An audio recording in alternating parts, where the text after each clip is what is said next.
Kira watched as he languidly stood up, flexing his muscles as though he had just awakened from a long dream.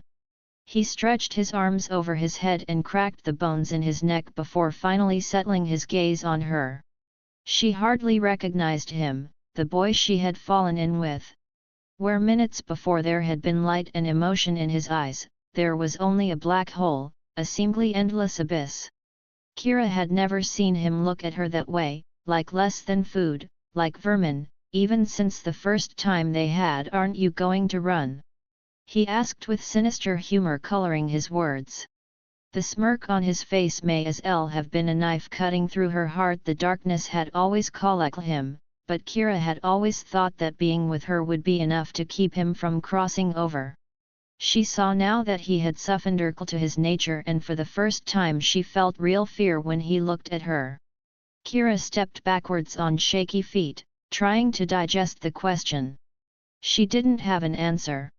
How could she turn her back on him and mn away? The man she loved was trying to kill her. There were no options. Could she forget it all the nights they had kissing and swapping secrets and fight to kill? Or, would she mn and admit that there was no hope that he would return to her? Kira said his name and reached out her hand, searching one last time for the man she had lost. Yes, honey. The word hit her like a slap in the face as it rolled off of his tongue, drenched in sarcasm. Kira up at the sun, still hidden behind the shadow of the and sprinted into the tree line behind her. She couldn't give up on him now. But, when the eclipse was over, maybe she would finally find the strength to fight. Chapter 1. As Kira in line for a parking spot, she studied the sprawling two-story building that up her entire line of vision. It Ives de Corotal, the words Charleston County High School, and graffiti-covered brick, with a layout much different than that of the private school she had attended in New York, with numerous buildings spread over a few city blocks and sandwiched in between larger corporate ones. And, the students wander here at a pace much different than the bustle she had grown into during the past 5 years spent at the boarding she had begged her parents to attend. But last year her father had laid off and Kira knew she would be back home for her senior year. Her family had lived in Charleston for about 4 years, but Kira had never met anyone during her summers home. This would be new for her, a huge school that she would definitely get lost in, and tons of people who had probably never even heard of the Mets. A car honked behind her and Kira continued moving at a slow pace down the parking lot as students took turns switching flux into supersized, yellow-lined spaces. As she took her turn pulling the car her parents loved into a spot, she knew she wouldn't quite fit in here. Kira looked to her left at the person sitting in the passenger seat of a pickup TMCK, AFTLL 12 feet above her, and felt as tiny and invisible as she probably to him. But enough, she shook herself, she hated self-pity more than anything. Kira grabbed her shoulder bag and made for the front with the rest of the crowd. She did give Charleston one thing, the smell of marsh and pine was a lot better than that of car exhaust and garbage. Name, the secretary asked as Kira entered the main office for her schedule. Kira Dawson. Year. Senior. Kira ran her hands down the sides of her royal blue sundress, smoothing out the wrinkles to make a good impression on her new classmates. Here you go, honey. She took the folder and pulled out a schedule. Advanced Calculus Room 253C.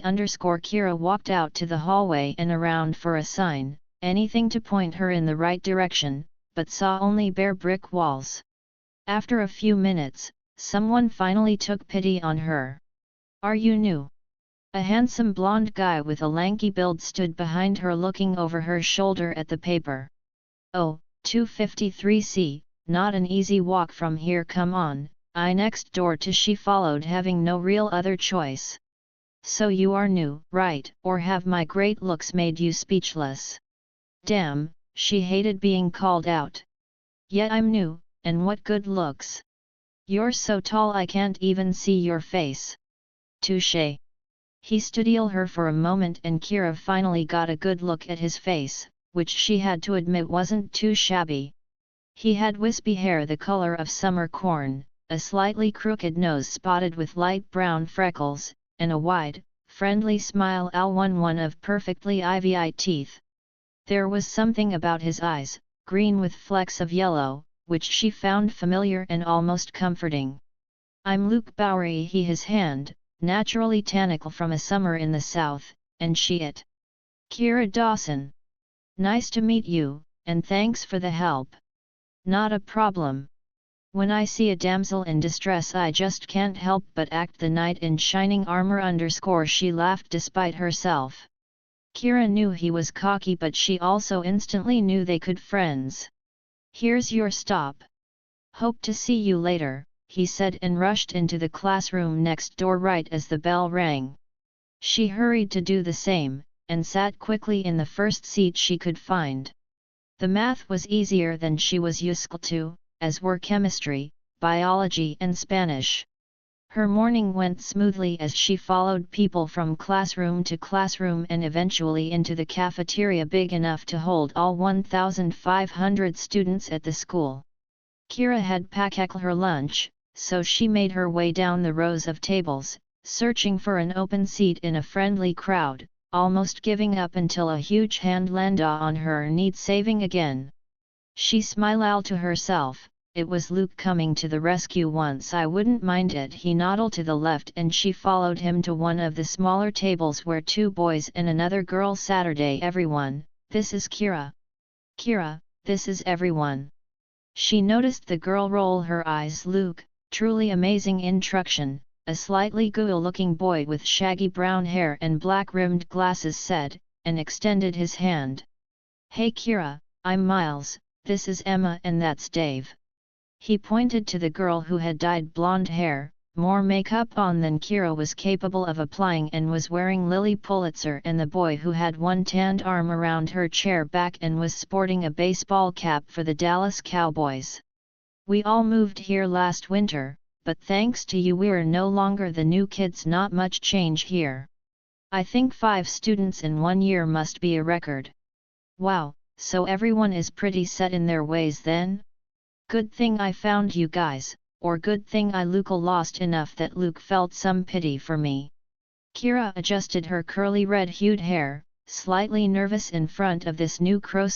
"We all'd have found you eventually," Emma added. "We're some of the only kids not here since Bill and probably the only ones not here since middle school, so it was almost inevitable that we adopt the new kid and not upset the balance." "The balance?" Kira asked, a little confused. Her school in New York had been a constantly changing atmosphere with girls dressed in anything from Gucci to Forever 21 to leggings with holes in them from a flea market. "It's like this." Luke put an arm around Kira's shoulder and steered her to the left side of the large, open room. "First, the cafeteria is divided into 4 with freshmen in the front near the grotesque processed smell and older kids filling in the back until you get to the seniors around us who have the window view out to the lake and the biggest tables. Then, each year is divided into your standard groups. The jocks have a table." He pointed to the corner that was a sea of blue jerseys frill of boys and girls in uniform. "Next are the football players and the cheerleaders who fawn on them. The next table over is the just plain popular because of good looks and in rare cases a stellar attitude. In the middle are the average uncategorized and the most down-to-earth puffy you'll meet. And finally, rounding out the senior class we the drama nerds mixed with the emos, because who really can tell the difference there?" She stared at the groups, son of saying the distinction in clothes and stature, black leotard-looking garments versus regular jeans and a t-shirt or pom-poms, but not totally understanding it. She wasn't used to groups, except for rich and scholarship, which had been the only divide at her private school. But even then it was sometimes hard to tell just from because the wealthiest students would come to wearing oversized sweaters with moth holes and the poorest student might spend a month's income on one dress. "Luke, you forgot the misfits," Miles added, his head turned out the window. "Meaning us?" Kira asked, certainly feeling like this motley little group didn't fit into any of the categories Luke had mentioned. Nah, we're still the newbies, those are the misfits. Don't know how I forgot. Luke tummed Kira towards the window at the tables outside where 4 students, THRE boys and a girl, were lounging all pale despite their 9ss1 chin in the sum they sort of keep to themselves. Why? Don't know. I don't really know anything about them actually. Kira thought Luke was holding something back, but she had only known him for 3 hours and didn't want to accuse him of lying, after all he had done. She looked outside for a moment longer, and even through the glass she could tell there was something different about them. It was more than the distinction between a jock and a drama nerd. It was something almost tangible, but whatever it was, she wasn't going to harp on it now. She had friends to make so, where are you guys all from? Kira asked while sliding into one of the open chairs circling the table. Dave just to his hat. Kira guessed he was the silent type. He means Dallas, Emma supplied, I am too. We never knew each other before moving here, isn't that funny? I mean, he went to my rival so not that surprising, but still, it's pretty crazy. Fate. Kira supplied, knowing it was the confirmation Emma searched for and guessing Dave would keep silent. Yup, that's what I like to believe. They smiled at each other, and Kira knew she would get used to the silence from Dave and would hope Hully Bayom friends Emma. She liked Emma's perfectly styled hair, manicured nails and carefully applied makeup. She figured she would definitely bank on it for a date at some point. Well, 12 Northerner all the way, or I was until my parents down here. I lived in Boston, and will be back in Cambridge in no time. Kira smiled because Miles definitely liked the Harvard type with the pile of next to his lunch. But, she felt a little edge to him and now, my Tom Luke adopted his theatrical voice again. I, dear lady, am from the far reaches of, drum roll please. He supplied his own when the only response was rolled eyes. Florida, the Sunshine State with glorious beaches, Walt Disney World and a small town in the middle of nowhere called Sunnyvale where I was born and raised. Wait, you're from a small town?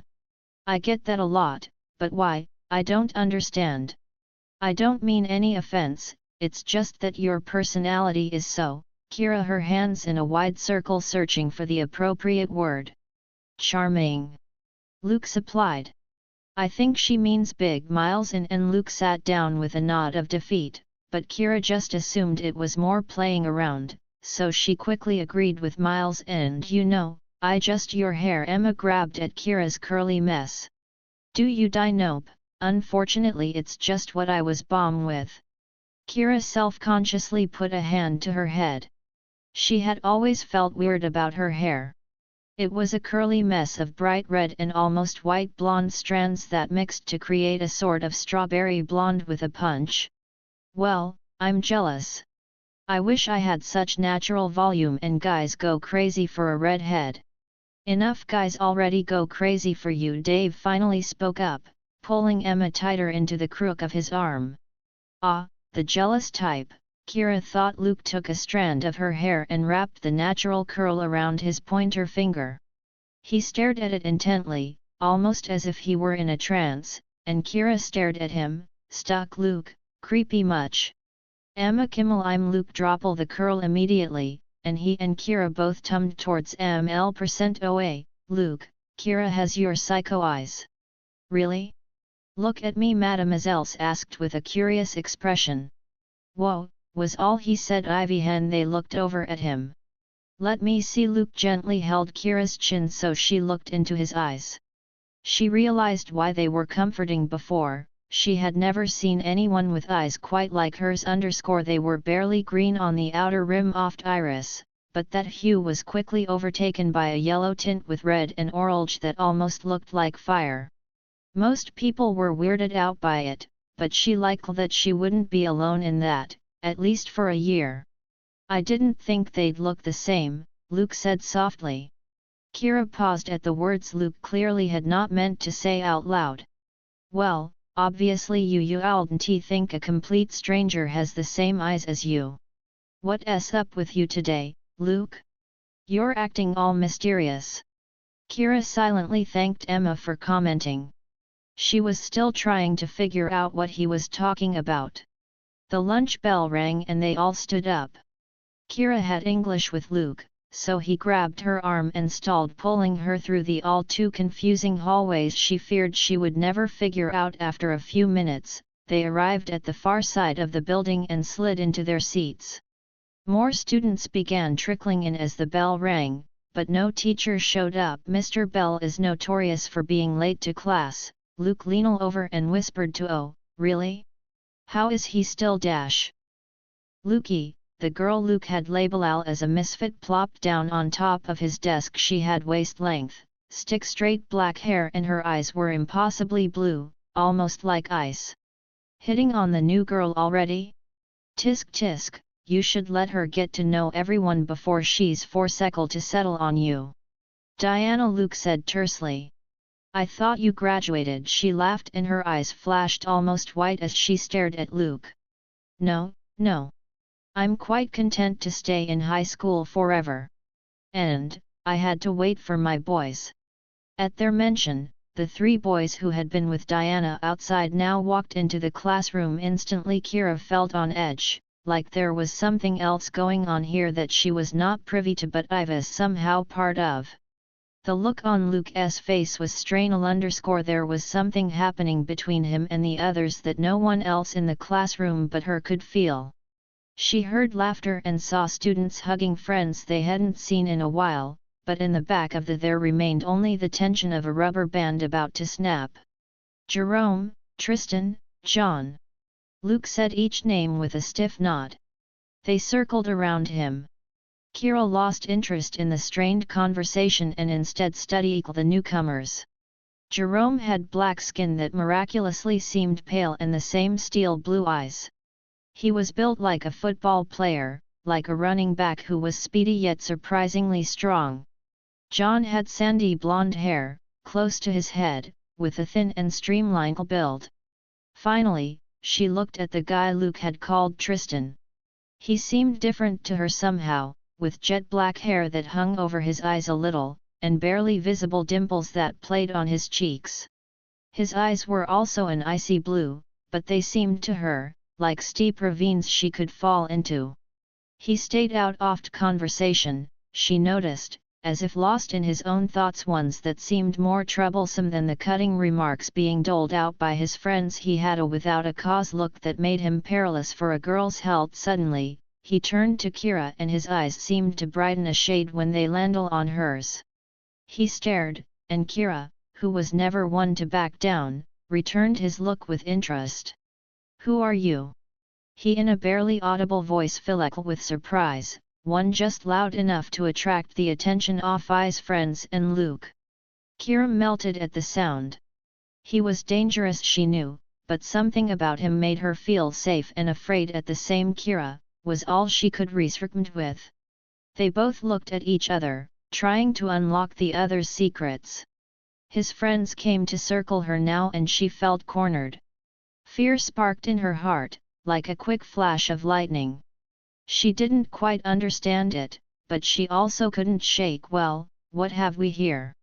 Diana leaned in to really look at her and Kira thought she could read shock on the girl's face, despite the confidence in her voice. Tristan laid a hand on Diana's arm, almost like a warning. Kira thought. Diana, back off, Luke said and tried to come to Kira's rescue, but it was near. Belle, who saved her by running into the classroom very late and very out of breath. All right, simmer down, Puffle, I just lost track of time in the teacher's lounge. Welcome to Advanced English. I expect everyone's FTLL attention for the entire first half of the year, and then after winter break, those of you who are college-bound, Carl, do some slacking. A general cheer went up around the room. Even Kira, who didn't really know how to slack off, let a smile out. She had already decided to take a gap year to work and Hopil 11Y travel, but a little slacking wouldn't be too awful. We're starting the year off with Shakespeare. The share changed to a groan. Come on now, I'll show you that Shakespeare can be cool. Starting acting lessons. For the next few weeks, we are going to perform scenes from the plays we read, starting with the age-old classic Romeo and Juliet. Next week we are going to practice acting out emotions, so everyone please put those game faces on. The rest of class passed rather quickly as Kira decided she liked Mr. Bell more and more. He was a young teacher who treated them like friends rather than students. Unlike her teachers in New York, she could tell near Bell truly loved teaching and it wasn't just a job. "Hey Luke," she asked when class ended and the students all dispersed. "What was that at the beginning of class? I thought you said you barely knew anything about those guys." "I don't, Kira. I don't know anything but a mutual disgust. Can we just leave it at that?" She nodded. "Okay, but it wasn't sincere. Something had to have caused that much hatred." At first, she thought maybe Diana and Luke used to date, but it seemed less like jealousy and more like something else, something intense that she couldn't quite put her finger on. Kira didn't see Luke for the rest of the day and finally retreated to her car after finishing her last class. On her way home, she stopped at the supermarket to pick up ingredients for her latest recipe, one she thought up instead of going over differential equations in calculus. All she had ever wanted to do was be a chef. And, while other students her age were applying to college, she was practicing her knife and cooking skills whenever she got the opportunity, resulting in lots of good for her family and lots of experience for auteur entrance examinations at culinary. During her gap year, Kira would hopefully be perfecting her skills in a real restaurant kitchen, but for now she just practiced on her own. Tonight Kira was feeling homey, so she bought fresh spices and flour to make some good old-fashioned spaghetti. When she came home, the house was empty. Her father, she remembered, had job interviews all day with banks in Charleston's city center. She assumed her mother was with her baby sister at the pool, since she was still young for kindergarten. Even now, Kira never really grasped who the mistake was, her or her sister. As Kira dug her fingers into the tomatoes she had just sliced, she thought about her family. Her mother had flaming red hair and her father's head was covered with a muddy brown color that was nothing. His mother apparently had bright blonde hair, which was where Kira got the mix, but her grandparents had died before she had born. Her sister was barely 4 with the same brune hair as her father, straight and normal. When Kira was born, her parents had 23, which seemed just old enough to have a child, and when her sister was born they had been 36, which seemed just young enough. Kira remembered about 5 years ago when she got the news.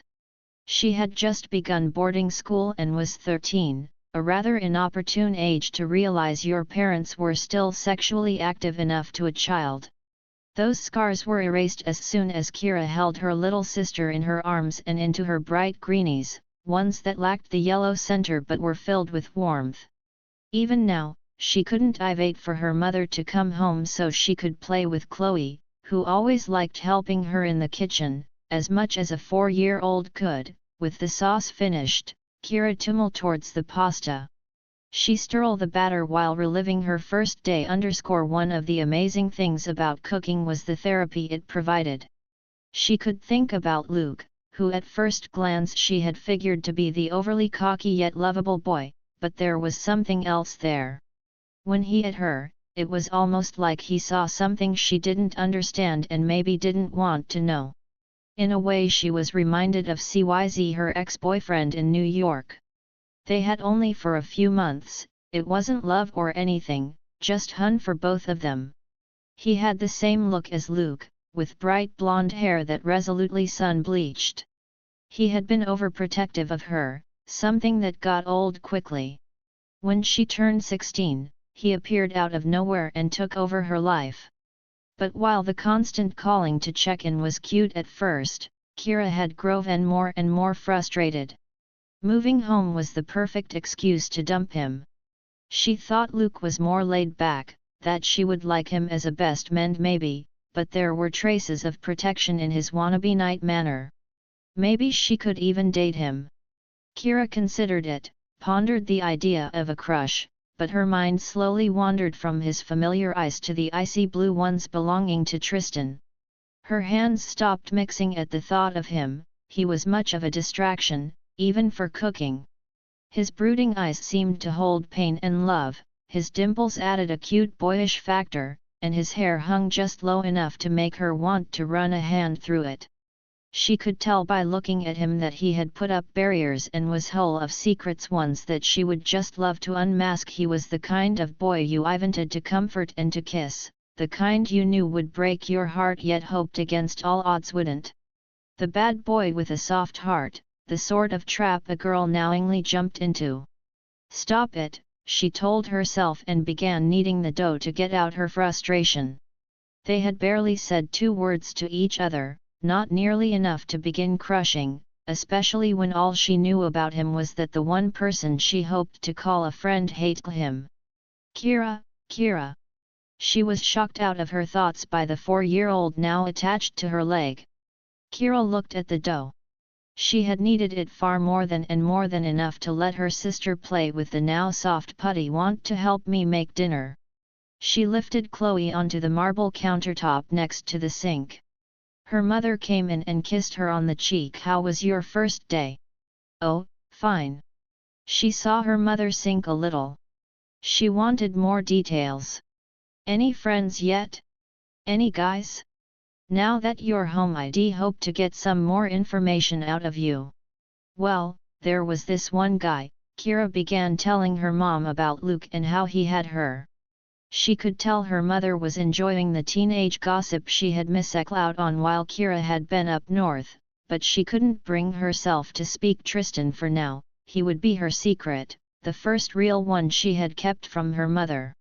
Damn you, Kira thought to herself, if you're causing me this much trouble now, I can only imagine what will happen if we ever have an entire conversation. Chapter 2 When Kira arrival at school the next day, Luke was waiting for her outside the entrance. She was happy for the escort, but wanted to try walking herself to class to test her memory of the layout. Luke let her lead, which resulted in 2 misturns and a minute tardy to class, but she had still gotten them there on her own, which was something. In no time, Kira's morning classes whizzed by and she was sitting with her newfound friends in the cafeteria, feeling like she had an actual place in the dude. Wonder Woman is definitely hotter than Catwoman, Luke said to Miles. The two had been in a heated debate since their teacher had mentioned comic books in chemistry class. No way man, Catwoman is totally badass and she wears a leather costume. Leather? Okay, Wonder Woman wears a bathing suit, and has superhuman stamina, and can fly.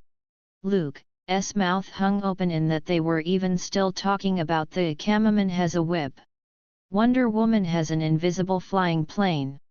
Dude, leather plus whip plus hint of evil wins every time. Dave decided to chime in with, Luke, I think Miles has you there. Ladies? Come on, help me out. Luke peered over with puppy dog eyes and a slight pout graced his lower lip. Speaking as a completely heterosexual female, I have to say that Catwoman is definitely hotter, Kira spoke up, hoping to end the completely absurd debate. Now, here's a real question, Batman or Superman? I have to go Superman every time. At that, Miles spit out his drink. You got to be kidding me. Kira laughed and let the new debate continue, now with male subjects who were of much more interest to she eventually tuned the conversation out. Hen Miles and Luke began spitting words at each other, most likely forgetting to breathe. She looked around the cafeteria, at all of the different groups, before her eyes eventually wandered out the window to the person she was secretly searching for. When her view landed on their table, every single one of the misfits was looking at her. Jerome, John and Diana held their gazes for a moment until looking away, but Tristan kept starm. Kira's breath caught. She didn't understand or want their interest. Well, she secretly wanted Tristan's, but not the others. She smiled at Tristan, trying to change his sort of gloomy stare for a funnier one. He just looked away, conf sing her more. Luke nudged her, "Come on, it's time to go to class." They walked together, winding through the sunlit hallways, and sat down quietly until Mr. Bell walked in flusterclagime Kira over her shoulder during class to catch all oft misfits staring at her agime. She held Tristan's eye one more time until Luke tapped her shoulder to pass her a note. He sufficiently distracted her with funny notes for the rest of class, but the hairs on the back of her neck remained standing for the entire period. "Luke, why do they keep staring?" Kira asked as they followed everyone out of the "Don't worry about it. It's just because you renew. I'm sure it will wear off soon." It didn't. Every day for the rest of the week Kira was under scrutiny. The misfits would only away when she finally turned to meet their gazes. Kira was confused, but more than anything, annoyed. "I'm going to confront them," she told Luke after let out on Friday. Her first week was complete, but she felt like things were only just beginning. "Kira, it alone." He shook his head, exasperated with the conversation they had had every day this week. "The more the more they do it. They, jerks. If you ignore them, I'm sure they'll stop. I can tell from your voice that you don't believe what you just said. Do you know what's going on?" Kira made Luke stop walking before they reached her car, which was only a few steps away. She delved into what Luke was obviously hiding from her. "Nothing, it's just who they are." He tummed away, not able to meet her eyes, and continued his stroll. "Well, we'll see next Monday. If I catch them staring again, I'm going to talk to them. I'm not really one to stand idle when I'm annoyed." "I'm starting to realize that," Luke said in a resigned and leaned against the trunk of her small car. "Do what you want to. I doubt I could stop you anyway." Kira laughed. "I think this is the beginning of a mutual friendship, Luke. We are definitely starting to understand each other." He put an arm around her shoulders, pulling her against the car, and smiled. The playful mood finally returned to their conversation, the way it always did. "Hey, you have to come to the beach with us tomorrow. Apparently, it's a school tradition. The entire senior class goes to Folly Beach and has a sort of event." "Sounds great." Kira jumped from his grasp and dug through her purse for her car keys. When she found them, they said their goodbyes, and Kira stepped into her car for a mellow Friday night with the family. The next morning, Kira was jarred awake by a booming alarm, dragging her out of that perfect place between being asleep and being awake, when everything seemed so serene. She flopped her hand on the clock to shut it off, stretched out her back, and rolled over to see sunbeams cast through the yellow shears on her window. "Beautiful," she thought, still trying to hold on to that limbo. After a few minutes, she was finally awake enough to stand and to start preparing for the beach. She flung the quinones aside, felt the sun warm through her, and headed towards the closet to find the perfect bikini and cover-up combo. The white bedazzled two-piece might be too flashy and her new brown one didn't really go her hair, so Kira decided on her new Kelly green bikini that would definitely flatter her hair and maybe even her eyes. She threw on her favorite beach cover-up, a pink and green I-11 1K dotted strapless dress she picked up last summer, and flip-flops to prevent from seeming too fancy. After a look in the mirror, it was New York chic meets low-key beachy. She had told Luke she would bring a picnic basket, eager to let some new people taste her food. After making a killer pasta salad and cold-cut sandwiches with her sauce that was a hint of mayo, a hint of mustard and a little something was ready to go. Kira walked outside to wait for Luke to pick her up, and was shocked to see a huge pickup truck careen around the corner with Dave and Miles lounging next to surfboards in the ball of the truck. Kira opened the paint-flaked passenger side to a giggle fest between Luke and Emma, and in beside them. "Ivy, what is going on in here?" she asked. "Something I should be telling Dave about." Nothing," Emma finally calmed down enough to breathe, but her face was red from laughing so hard, one of those things that's only funny if you saw it. Ivy hat? Come on, I have to know for a minute. In the rearview mirror, Luke coughed to keep the new round of laughs at bay. It looked like Miles and Dave were making out. He and Emma broke down. Do I need to drive? Kira said in a jokingly condescending voice. No, no, I got this. Luke composed himself and revelled the engine. The drive to Folly Beach didn't take long, especially with Kira, Luke and Emma singing country at the top of their lungs, while Miles and Dave stuck their heads through the back window to occasionally join in as backup singers. When they arrived, Kira was aroused at the quintessential surf town she had never known existed just a short drive outside of Charleston. Beach shacks and inexpensive hotels lined the shore, while surf shops and restaurants called in most of the crowd. They parked and practically ran down the rickety wooden board of alk that led them through the dunes and onto the sand. The long flat beach was already lined with students from their high school. Some held not-so-discreet brown paper bags, bottle rims poking out, while others had masking mixed drinks. Dave, Miles and Luke dragged their surfboards along the beach. Emma, who was scouting a location. Kira followed, soaking in the view of fluffy clouds softening the bright blue sky, all fading into the deeper blue waters of the ocean in front of her. She let the sun warm her skin, and itched to lie down on a towel and not move for hours.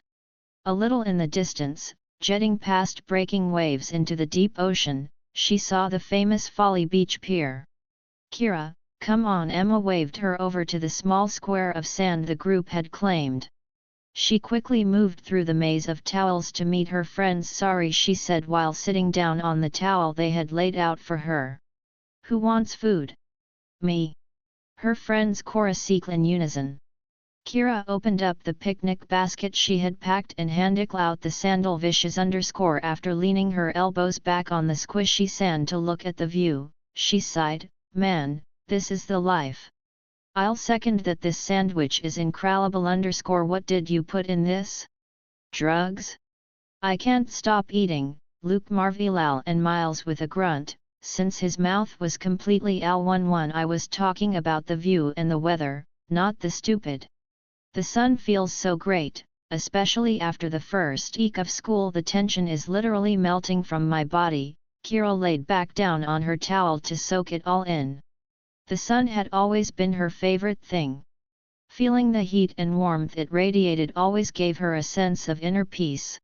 She had spent many afternoons in Central Park while living up north, but nothing could compare to the feel of the sand scratching your toes, the sun pricking your skin, and the surf rolling in your ears. And then Kira felt it, that tingle at the base of her neck that told her something was wrong. She opened her eyes to around, and saw that Jerome, John and Diana were walking onto the beach. They looked away when she saw, and Kira finally broke. In school it was one thing, but ruining her perfect moment of relaxation went way too far. She stared at them while they ivoked along the shore and took curious glances in her direction. They sat down, yards to her left. Kira turned away. Experimenting, she looked back and met each of their eyes, catching them in the staring act yet again. This is ridiculous. Kira stood, dusted the sand off of her legs, and marched over towards the misfits before her friends even had time to realize she'd left. Four eyes watched her carefully as she swiftly dodged and came to a stop at the of the bright blue towel Tristan lounged on. Okay, what is your problem with me? She flung her arms wide, searching for some answer that made sense. You exist, Diana spoke coldly. Kira was shocked and she flinched. It wasn't the response she had expected. And what about my existence is so terrible that I can't turn around without you guys all staring at me? Not terrible, intriguing, Tristan 6K up. Diana could, his head tilted as he pondered her. Kira couldn't imagine what about her had caught their interest so much, and she was begin me to not even like Tristan's watch fly. But, then again, she couldn't help noticing the outline of a six-pack etchak in his pale skin and how the sun made his eyes look even bluer. It wasn't so bad. You're completely ignorant of everything, Jerome said to her in a deep, rumbling voice, "It's alluring she didn't like how he looked at her with a glimmer of malice in his eye. And even staring at Tristan shirtless wasn't enough to keep her there much longer look, I in Manhattan for 5 years. I'm hardly ignorant compared to almost everyone else who goes to our school, and I'm tired of this. Get over whatever it is you think you know about me, and leave me alone." Kira walked away, hoping she had gained an upper hand and that they would stop. When she turned her head back around, they were gazing at the ocean, hoisting up surfboards and ignoring her. She smiled, glad she had faced them, but also confused what had Jerome been talking about? Why would he think she was ignorant when he had never even spoken to her before? Kira. She stopped her unhappy thoughts and turned to Luke, who look'll you okay? Yeah, I'd just had enough, like I told you before. He nodded. Come on, I'm making you surf with me and go grab Miles' board and meet us out there. She quickly took off her cover-up and lifted the heavy from the sand. Thanks Miles, she yelled after she tumbled and started walking towards the water. When she stepped into the waves, she instantly knew this would be a much more enjoyable swim than those she went on in the Hamptons. Instead of walking into freezing cold and almost paralyzing waters, this ocean was bathwater warm. Kira smiled at the change, already starting to appreciate the permanent move down south, and headed out towards her new friends who she felt like she had known for a lifetime. After jumping on the board and awkwardly paddling past the waves, Kira made it to Dave and Luke, who sat like pros with their feet dangling in the water and the nose of their short boards angled up into the air. Kira noted her own very long which hadn't left the surface of the undulating water even though she sat on its back tip. Why is my surfboard so huge? I could barely lift the thing. It's a beginner board up now that the conversation was of real interest to him. We only started teaching Miles about a month ago, and he's taking a little while to get the hang of it. Don't worry. I can tell you're a natural, Luke chimed in and playfully nudged the edge of her board with his almost sending Kira into the well, maybe not a natural, but it's really not that difficult. Kira nodded and listened to their detailed instructions carefully. She had heard Dave speak so much. That alone was exciting as he told her exactly what she had to do. When the wave was approaching, paddle as quickly as she could, then make one last push right when it felt like the wave had complete control. Quickly put her palms on opposite sides of the board and push her chest up. Then, she had to move her right foot perpendicular to her left knee while still keeping most of her leg on the board for balance. Finally, the hardest part, she had to jump up by swinging her left leg through her arms in front of her other leg and then lift her upper body up while keeping her legs easy, right? Kira tried to assure herself, but as she waited for a wave, Kira couldn't stop the anxiety from building in her chest. How fast did these boards really go? Kira was no adrenaline junkie by any means, so in the back of her mind she tried to envision a Blue Crush scenario where she becomes a super hot surfer chick who woos a professional quarterback to TTY and calm herself. Here comes a wave. Start paddling, Kira. Luke shouted at her. She pushing her arms through the water with as much power as she could muster, felt the push one of the boys gave her right at the end, and then the wave was control. She pushed up on her palms, moved her leg forward as quickly as she could, and promptly lost her balance by swinging the board over and crashing into the water. She rolled around underwater, riding the wave in like the boys told her, and felt the strong tug of her ankle strap as her board and her went in opposite directions.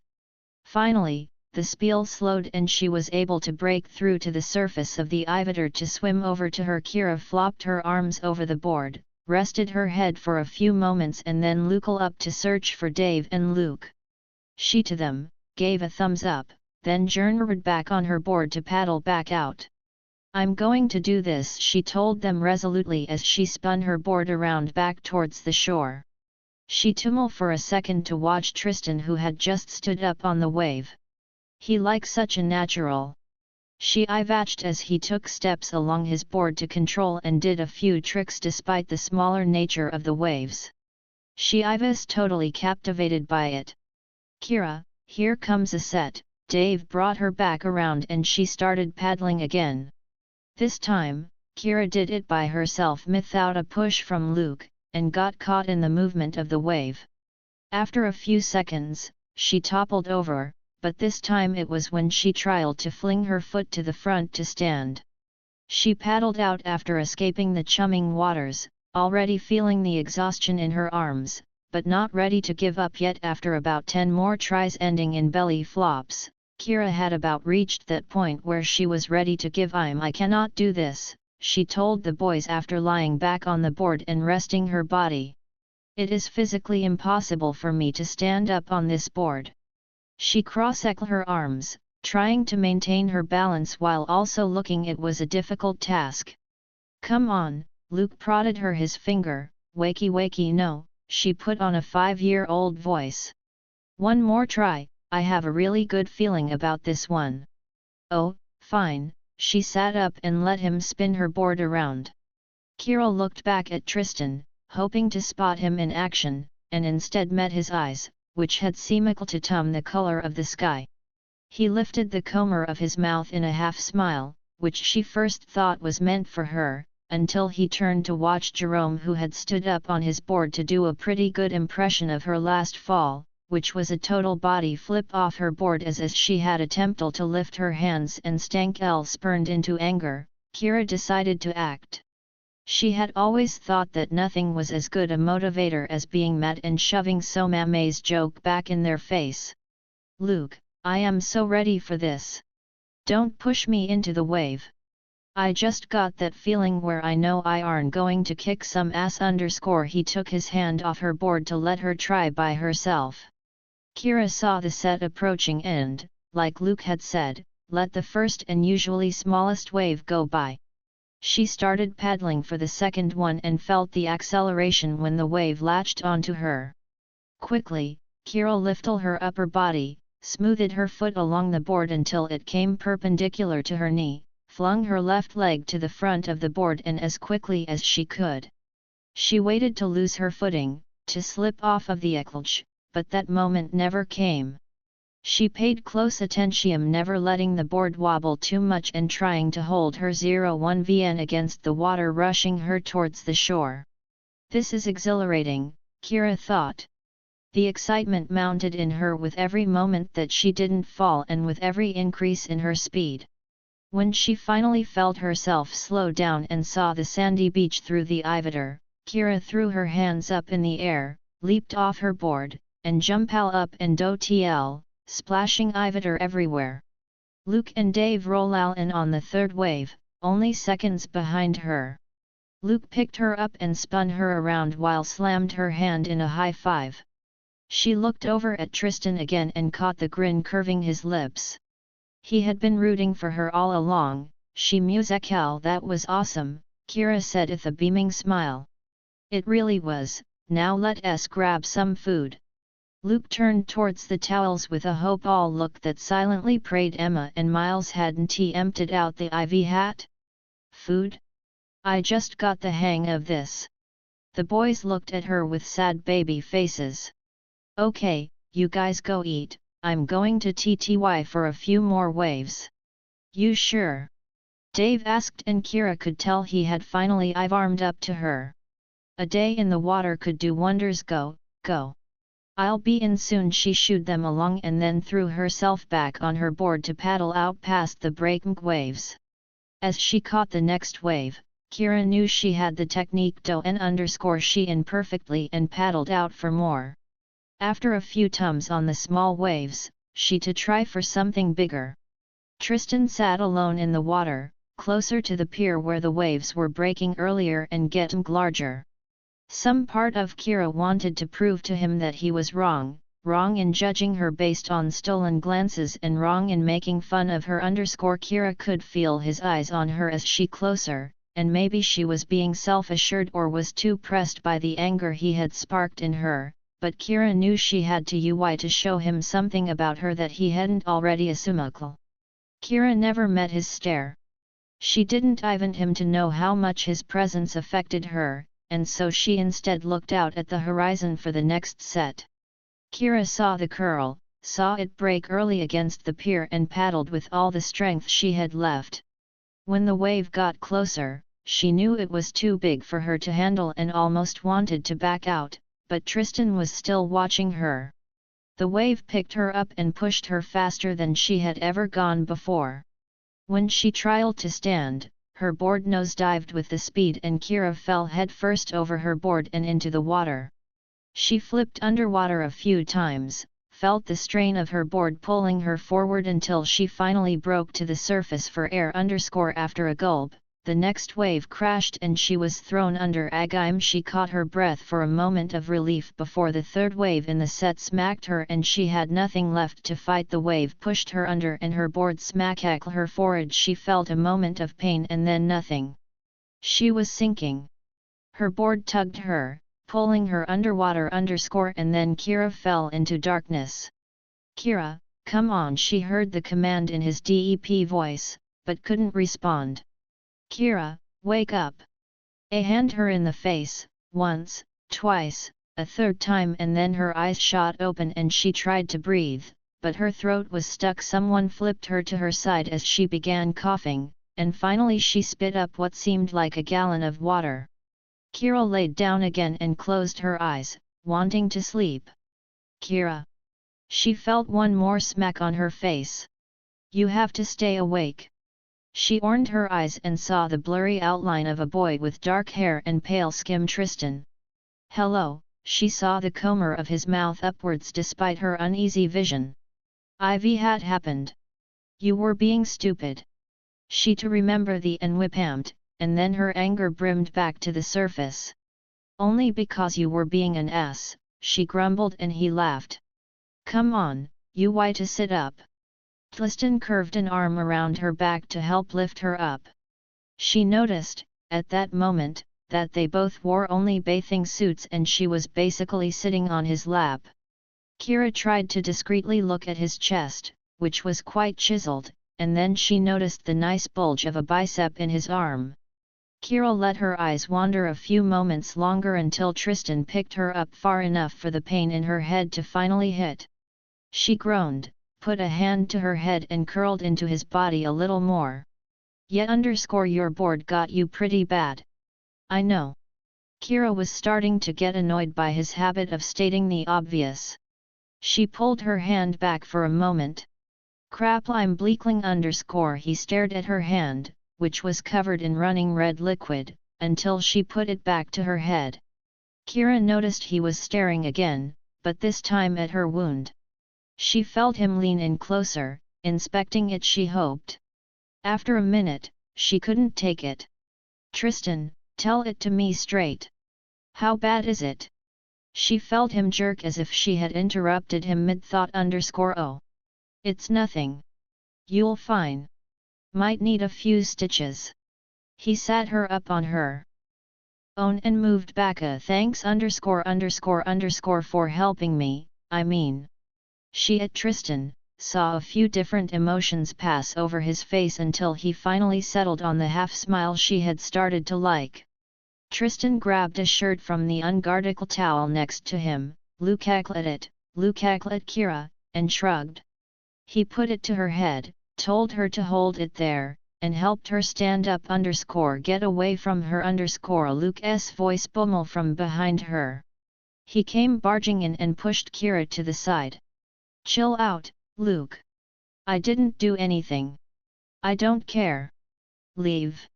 Kira had never heard such anger in Luke's eyes. "And if I don't even to Tristan ask Akel." Kira knew he was saying it more to test Luke and less because he really needed to stay.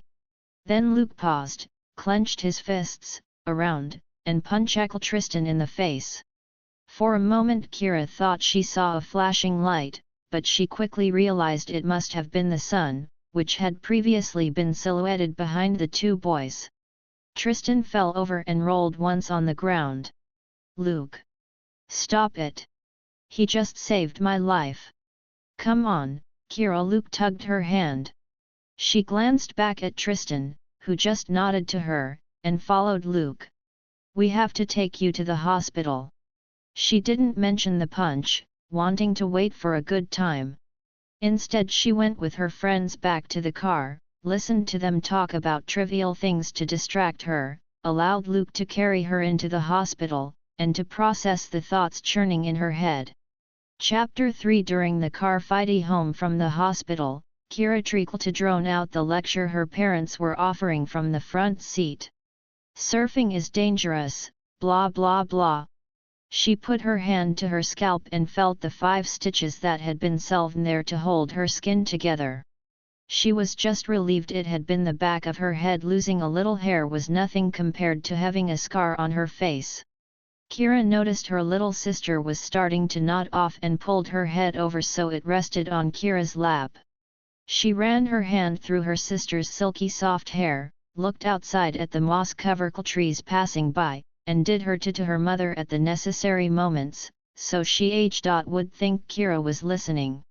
When Kira reached her hand up to the back of her head a second time, she finally realized how close she had come to drowning, a fact she would never tell her parents. She didn't even remember getting out from under the water. All she could remember were the vaher every time she tried to surface and the searing pain of her board hitting her on the head. Kira couldn't blame surfing. She could only blame her own stupidity. She'd known the waves were big, but she was too stubborn to stop when she had a point to prove. Hopefully Tristan had been trying to prove a point too. Maybe he didn't hate her like she knew his friends did. When she got home, Kira ran to her room and called Emma. She needed to discuss things with a girl. For her entire life, Kira had been one of those girls that was one of Thagua's. Now, she needed a girl who was her opposite to help her dissect the situation.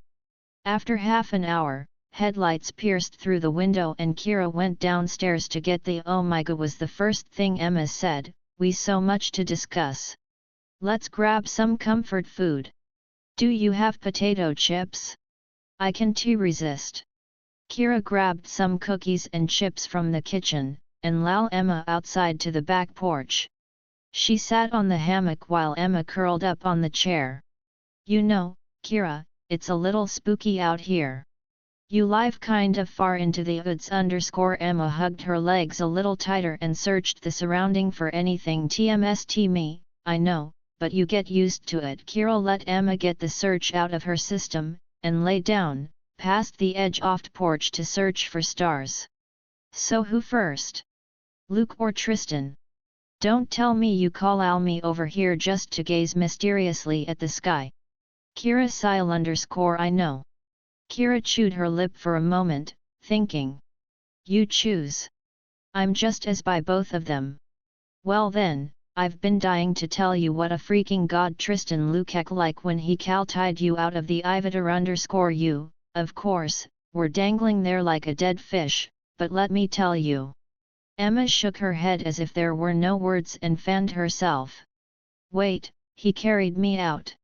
Kira grabbed a chocolate chip cookie. Reliving a near-death experience required chocolate, especially when someone just said you looked like a dead fish in the arms of a god. Great description. "Yes, dummy, how else do you think you ended up on the sand?" "I don't know. Well, anyway, let me paint you the picture, because it was like a scene from a movie, or more likely from Baywatch, but still unreal. The guys and I are sitting on the towels, chatting and eating, when suddenly Luke looks up and is like Kira, and the guys start to freak out because they don't see you anywhere. Then, I look out all the way down towards the pier and tell them you moved over there to surf. Dave and Luke just shake their heads at each other, like they know you can't handle it, and the 4 of us watch you try to catch that wave. For Dave is like she's gonna do it, in that voice that is so cute. Anyway, instead, we see you wipe out huge and we all start laughing cause you just looked ridiculous, but then you don't surface. We are all staring, and after 2 minutes we don't see you and Luke goes running down the beach.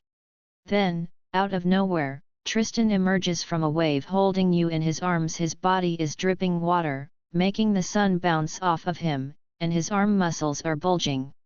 I mean, I practically heard every girl on the beach sigh with jealousy and have a momentary heart attack because of how hot he is. Anyway, he runs from the water, sets you down really gently, and then starts slapping you in the face.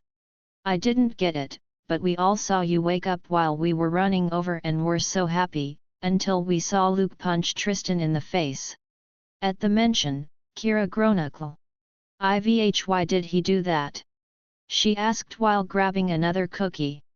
A near-death experience followed by your guy friend punching your savior, and crush, in the face seriously required because, you my friend Ben dropped right in the middle of a love triangle. No. Kira put her head in her hands. Screw chocolate. She needed vodka. Look, doesn't he like me like that? We're friends, okay? Right? And Tristan, well, I don't even know him. Listen to me, Emma said and put her hand on Kira's shoulder. Kira sat up, looking her friend in the face. No guy punches another guy over nothing, and no guy is as attentive as Tristan is to you over nothing. Something is going on.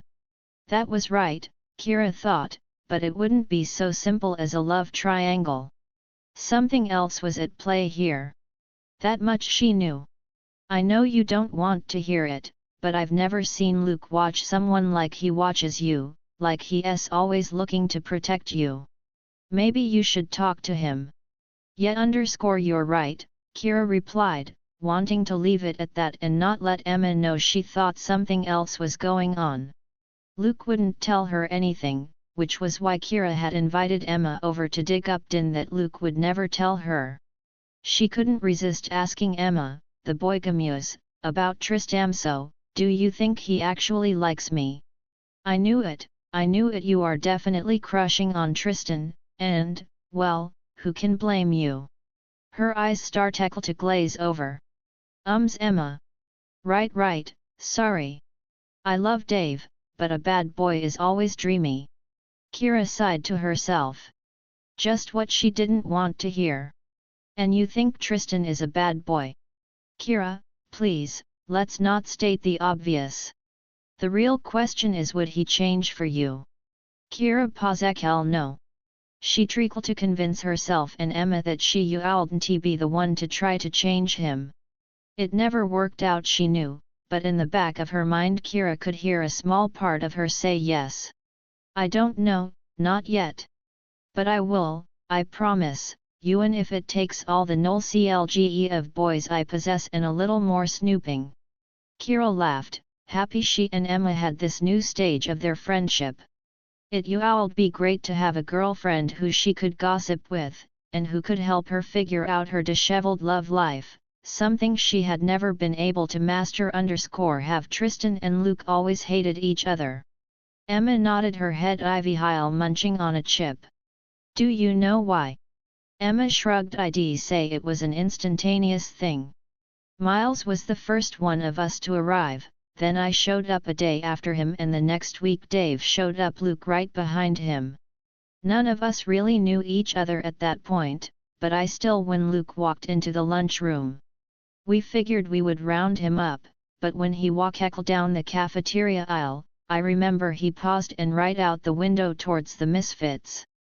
They all outside and stared back at him seriously, evil smiles. It was like a challenge or something. None of us knew what caused it, but that first day we met Luke he was nothing like he is now.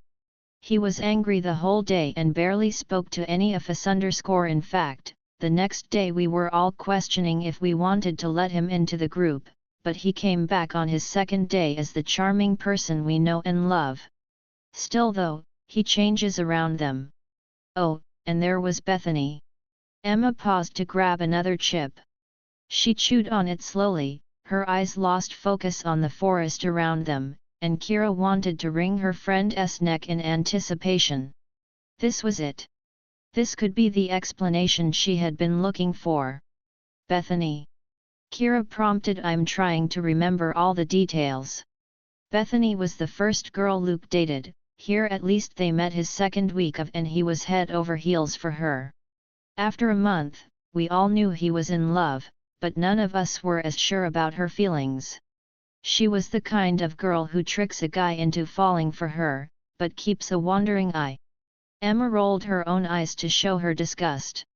The boys all level her, but I had a feeling something was off anyway. There was this party and Bethany told Luke she was doing homework and couldn't come out. So, we all went without her, but it was totally lame and we heard people were partying at the beach. We the extra 15 minutes, and when we walked onto the beach the first thing we saw were Tristan and Bethany making out in the dunes. Luke ran over and punched Tristan in the face. By the time we got there, was all over Tristan's face and Luke's hand, and we had to pull him away. It was messy. Emma shook her head, and Kira flashed back to Luke's punch on the beach. She was surprised Tristan hadn't started gushing blood then too.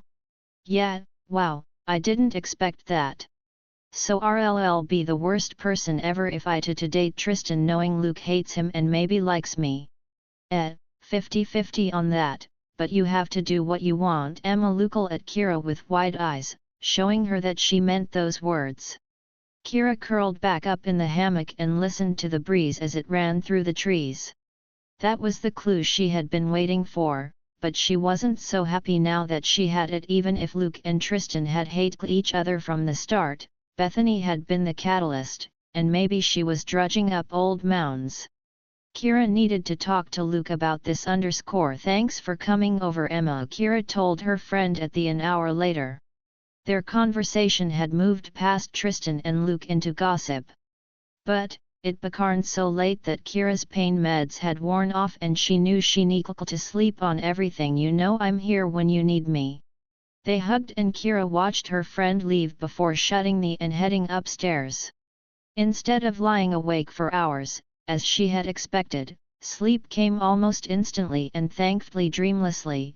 Considering her tumultuous thoughts, the first thing Kira did the next morning was Google search for a Starbucks, then call Luke to meet her there.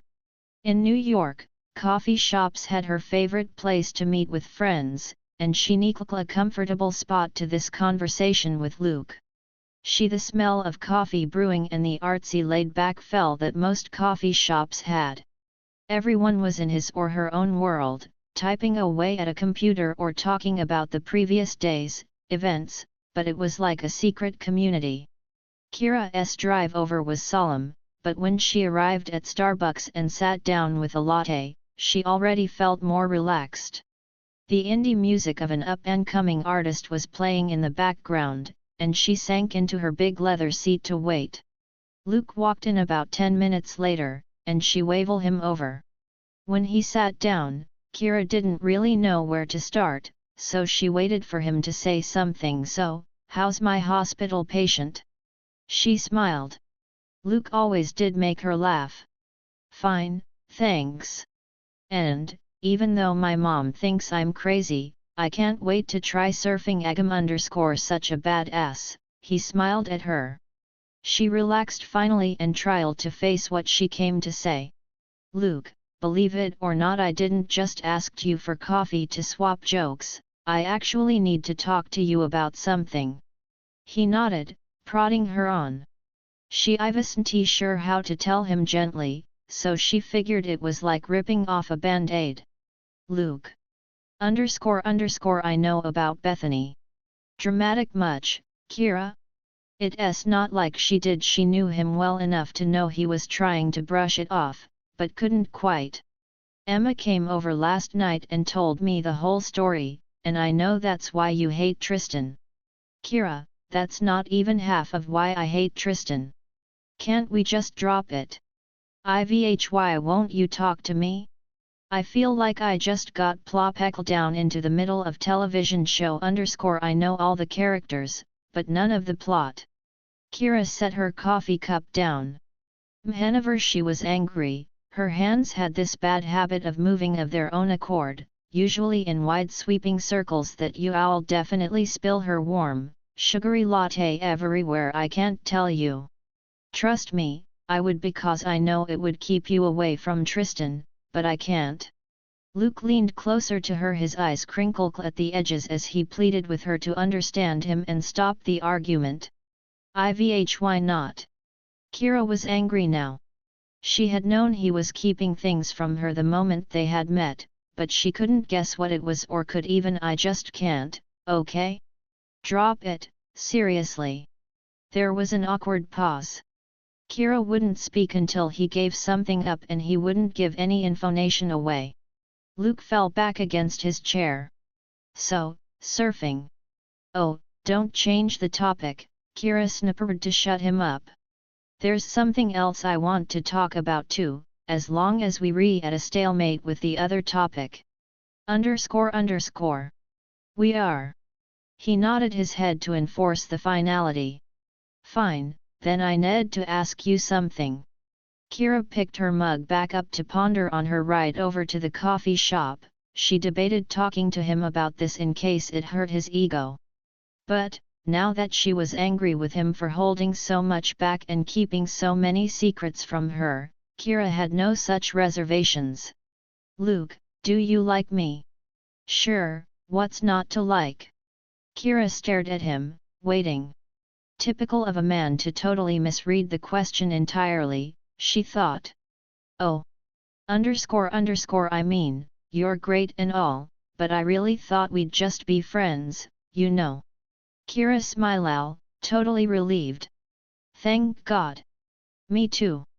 So, why did you punch Tristan yesterday if not jealousy? Plead the fifth. He grinned like a little boy. Luke, this is ridiculous. He saved my life. I would have died if not for him, and you punched him in the face. Seriously, you have got to get over whatever it is that's between you guys, because I won't let you punch him in the face the next time he CLKRS something nice for me. Not like she knew he ever would. It could been a one time, I was the closet person to you, sort of thing. But, Kira hoped not. I know you don't understand, but eventually you will. And I hope I'm there to help you when that. Luke stood up and left, letting the door slam behind him. Kira remained sitting and sipped the rest of her coffee slowly. Now, she was really confused. Who wasn't letting Luke talk, or was he just using that as an excuse? Kira had thought he would be a best friend to her, but how can someone who won't even explain himself be her best friend? Luke was clearly emotionally huff about Bethany but wouldn't talk, hated Tristan for something that happened a year ago, and hated him more for something he wouldn't discuss. Maybe she would have to go to the source of trouble. And what of him? All she knew Tristan was that he had been a jerk to her, but then saved her life. Was that enough to redeem someone who everyone she knew disliked? And what of love? Thank goodness Luke had no feelings for her, but Kira to decide for herself what she wanted from Tristan. He was gorgeous, of course, but she barely knew him. She shouldn't be catching her breath every time she saw him and getting little chills up her spine at the thought of him. But, there she was, looking out the window of the Starbucks, holding her breath and feeling a tingle when he stepped out of a car with Jerome, John and Diana Mto. Tristan's face didn't have a single scratch from yesterday, and his pale skin was unmelted with a purple bruise. Kira was surprised. It had seemed like Luke had really hit him. Kira saw Tristan smile as Jerome said something funny, saw the dimple curve into his cheek and his hair fall over his eyes as he shook with laughter. He stopped before the others, and a dark look slowly gathered back to his face as his mouth curved down and his eyes became full of his own troubled thoughts again. Kira could read him just as easily as she read other people. She just couldn't read how he felt about her. Kira watched as the four of them walked towards a sporting goods shop next and quickly drank the rest of her latte. She waited until they went inside before sneaking over and carefully opening and closing the without making a sound. Kira wanted to snoop now that she finally had the chance to get some real unguarded information. Kira slowly walked down the aisles, checking each one with a quick peek before entering. She eventually spotted them in the surfing goods section at the back of the store and walked down the parallel aisle, trying to hear tidbits of their conversation. Through a small hole in the shelf, she could just barely see them, but it was enough for prime eavesdropping. They were talking surfing wax because John needed a new one. Great! Kira thought she was really going to learn a lot on this coven mission. After a few minutes, staring at what looked like soap to Kira, they moved down towards the boards themselves. Tristan needed a new surfboard. He had abandoned his in the water when he dove in to save her. They started to talk about his rescue. This was exactly what she needed _and why'd you do it? Kira heard John ask. Tristan carefully examined the fins of a new board, and his hand along the bottom testing the curve oft was cl. I knew it would annoy Luke, and besides, we might be able to use her later. Letting her die would have been a waste. Kira stopped breathing so she could listen closer. This I wasn't about her at all. Maybe he old have even let her drown. Thinking Jerome praised him, what was she to them? She would never let herself be by anybody, ever. The fact that they thought she would was more proof that they were the ignorant ones and not. I don't think it's as simple as you make it sound, Tristan. Diana to spit the words. She put her hand on his, making him meet her gaze. I see the way you've at her. The way you held her when she oak. Don't be absurd. He looked back down like he couldn't hold her gaze for long. She threw his hand away from hers and off the board, so he couldn't hide behind it jealously. Doesn't become you, Jerome said to Diana. We'll see was all Diana replied with. Kira didn't want to tums their ears. His conciem had seemed so real on the beach. But, maybe Diana was right, maybe he was helping just because he wanted to protect her. Maybe, there were things he didn't want his friends to know. Maybe, Kira started, but then her tippy-toe balance failed her and she nooked the shelf, letting a few soccer balls fly off and bounce down the aisle. Crap, she thought and rattled to another aisle to escape before they caught her. Kira heard one of them say to separate and check on who was listening, so she dove into the best hiding spot she could find. A tent that had been set up in the camping section. She zippered it halfway, to prevent from being too obvious, and hid behind the closed part oft flap. Kira barely breathed for 10 minutes until she saw the misfits walk past her tent with a surfboard and head for the cash register. Kira slowly emerged from the tent and calmly walked out the door. Miss. She turned to see an employee from the sporting store turning after her. I'm supposed to give you this. He handed her a small piece of paper and tumbled back towards his store. Kira stared at the folded note, unsure of whether to open it or let it fly away in the wind. Hi Kira. Nice hiding spot. Tristan. A shiver ran down her spine, of fear or of excitement she didn't know.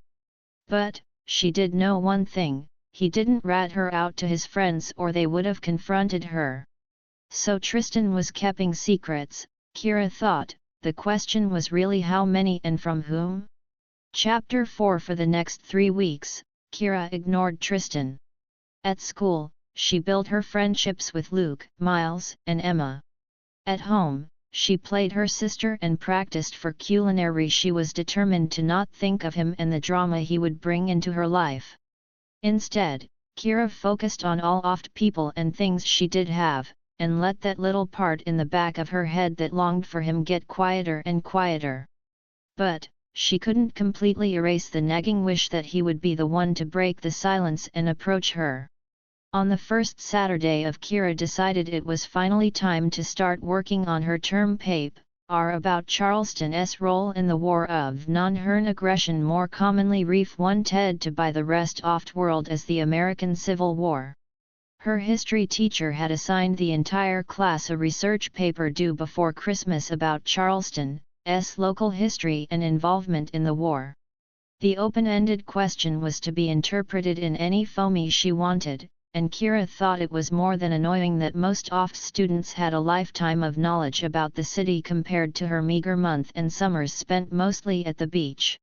Today would be her day to wander around and explore until something interesting caught her eye. Battery Park was the first stop. Kira figured she would start from the southernmost tip of Charleston and move north as she walked along the wharf that ran parallel to the park. Kira saw that the Civil War monuments still stood, but their meaning had been left behind. Monuments had been erected to honor past heroes of the South, and cannons were placed facing the open water as if still waiting for an attack to defend against. However, the mounds of cannonballs were now a play place for children pretending to be soldiers, and the statues were a challenge to little adventurers hoping to climb something more than a tree. The non had long since moved past the Civil War, but even in Charleston, a city engrossed in its own history, the past was beginning to be left behind.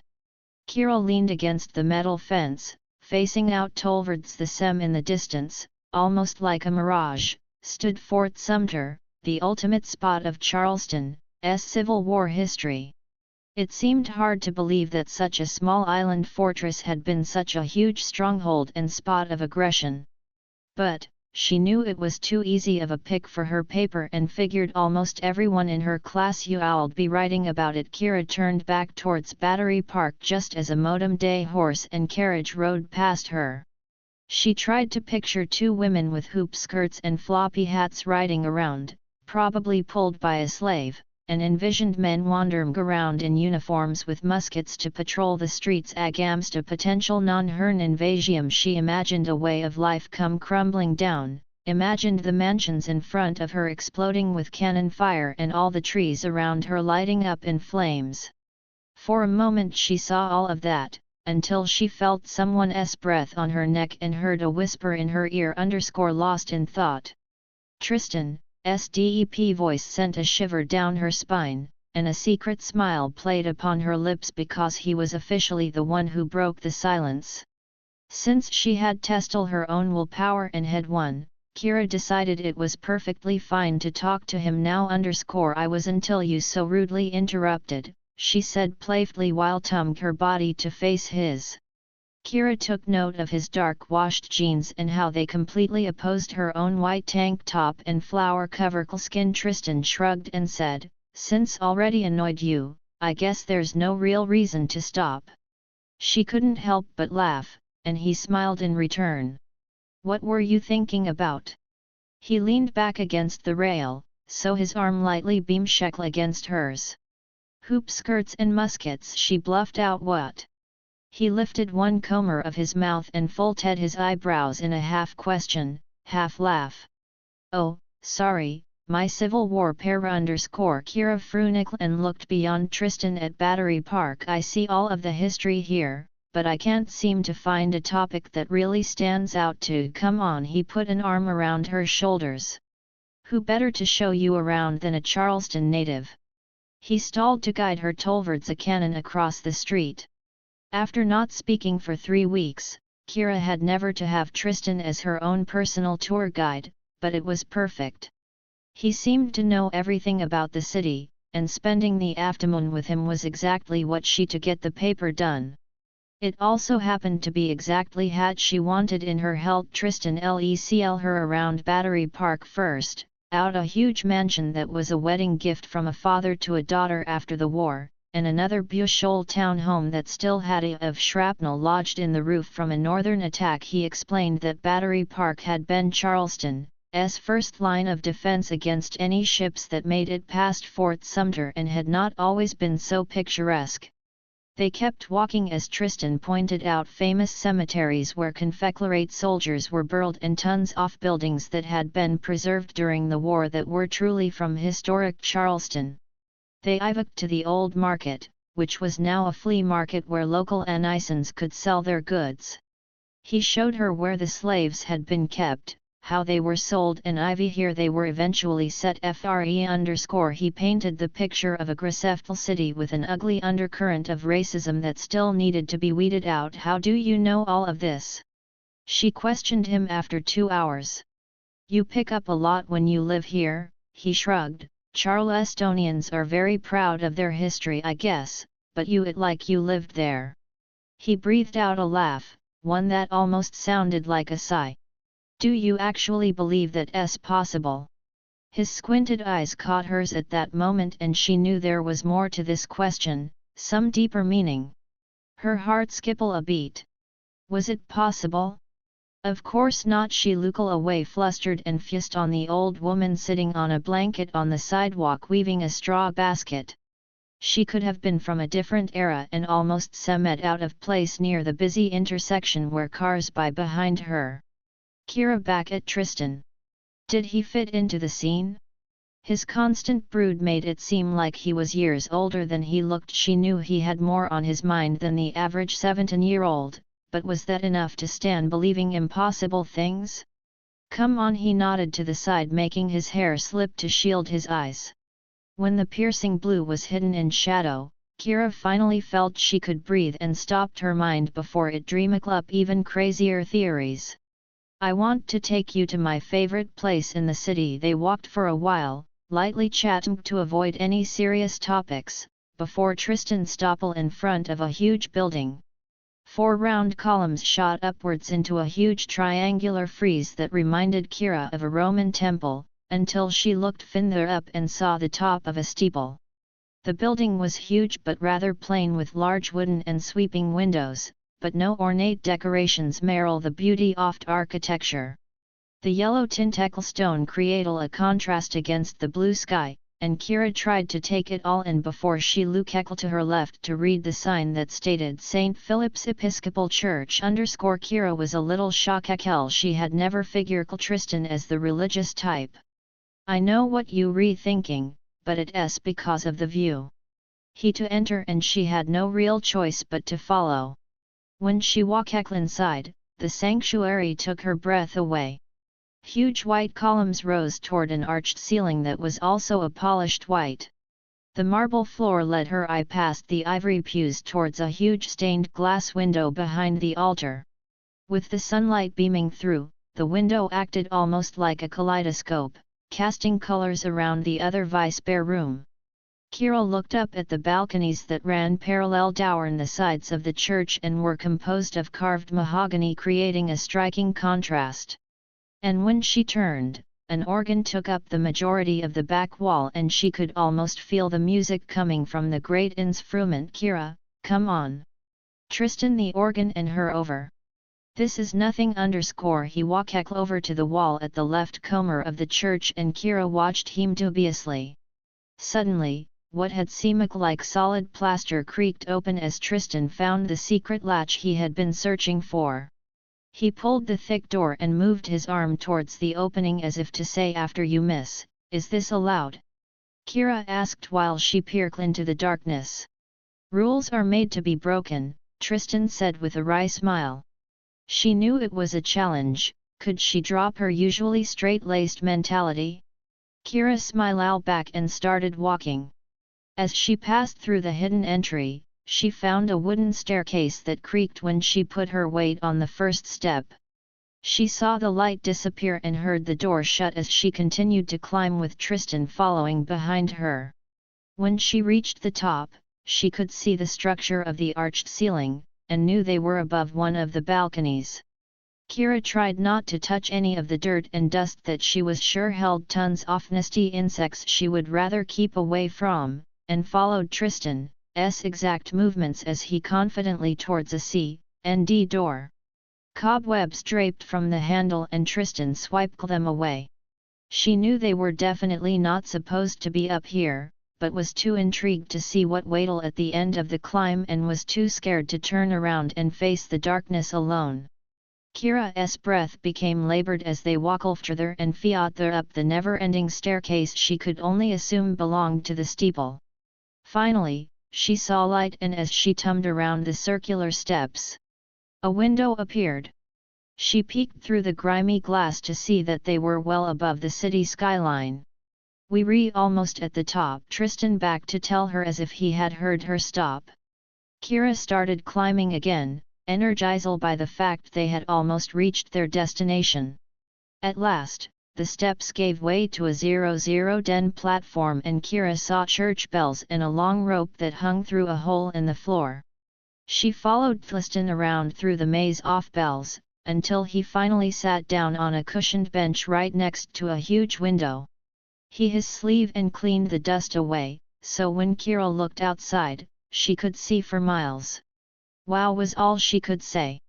Kira looked out towards the harbor and saw Fort Sumter and Battery Park from a new angle. The mansions seemed small, and the trees looked like toys from that high up. She swore she could see all the way to the ocean and the sailboats in the harbor that looked more like white speckles than large ships. I know, it's pretty amazing, right? Best view in the city. Tristan motioned to the other side of the bench. She sat down while still soaking in the scene. How'd you find out about this place? Kira at him, and notical he was just as caught up by the sight as she was. My mother showed me. He paused and Kira saw his eyes lose focus as he jumped back into his memory. It was a long time ago, he said after a few moments of silence. Do you miss her? She asked, guessing she must died when he was young. Tristan nodded and she saw him retreat again. You can talk to me. She reached out to grab his hand. He met her gaze when their fingers touched. She felt the sadness in his melancholic blue eyes, but didn't know what to do about it. I believe you. He grasped her hand and they remained quiet for a moment, just feeling comforted in one another's presence. Kira at her palm resting on Tristan's lap and wondered if she could have ever guessed that the day would lead her here. In the corner of her eye she noticed something peeking out of Tristan's pocket, something she hadn't seen when he had been standing. Ivy, hat's that? She asked and he followed her eyes to see what she meant. Kira watched him pull a small moleskin from his and accepted it when he handed it to her. It's just sketches, you can take a look if you want. You draw? She opened the book. Just as a hobby. Kira imagined more than saw his shrug because she quickly became engrossed by his small pencil drawings. There were pages of hands that were perfectly shaded and seemed to leap from the paper. There were outlined sketches of people playing in parks, dogs running and children hanging on swings. She came upon a series of pages dedicated to different people sitting on benches, one an old woman whose laugh lines told the story of a bushel life, another a homeless man who was draped in newspapers for warmth, a third a couple holding hands and staring out towards their auteur. Tristan, these are amazing, Kira told him without pausing to look up. She continued to flip through the small notebook and slowly take in his work. Seriously, this isn't just a hobby. Thanks, he told her when she gave it back to him. Have you ever thought about in school? Not for me, he shook his head while stuffing the back into his pocket. Why not? You should let people teach you. Those drawings have a real personality to them.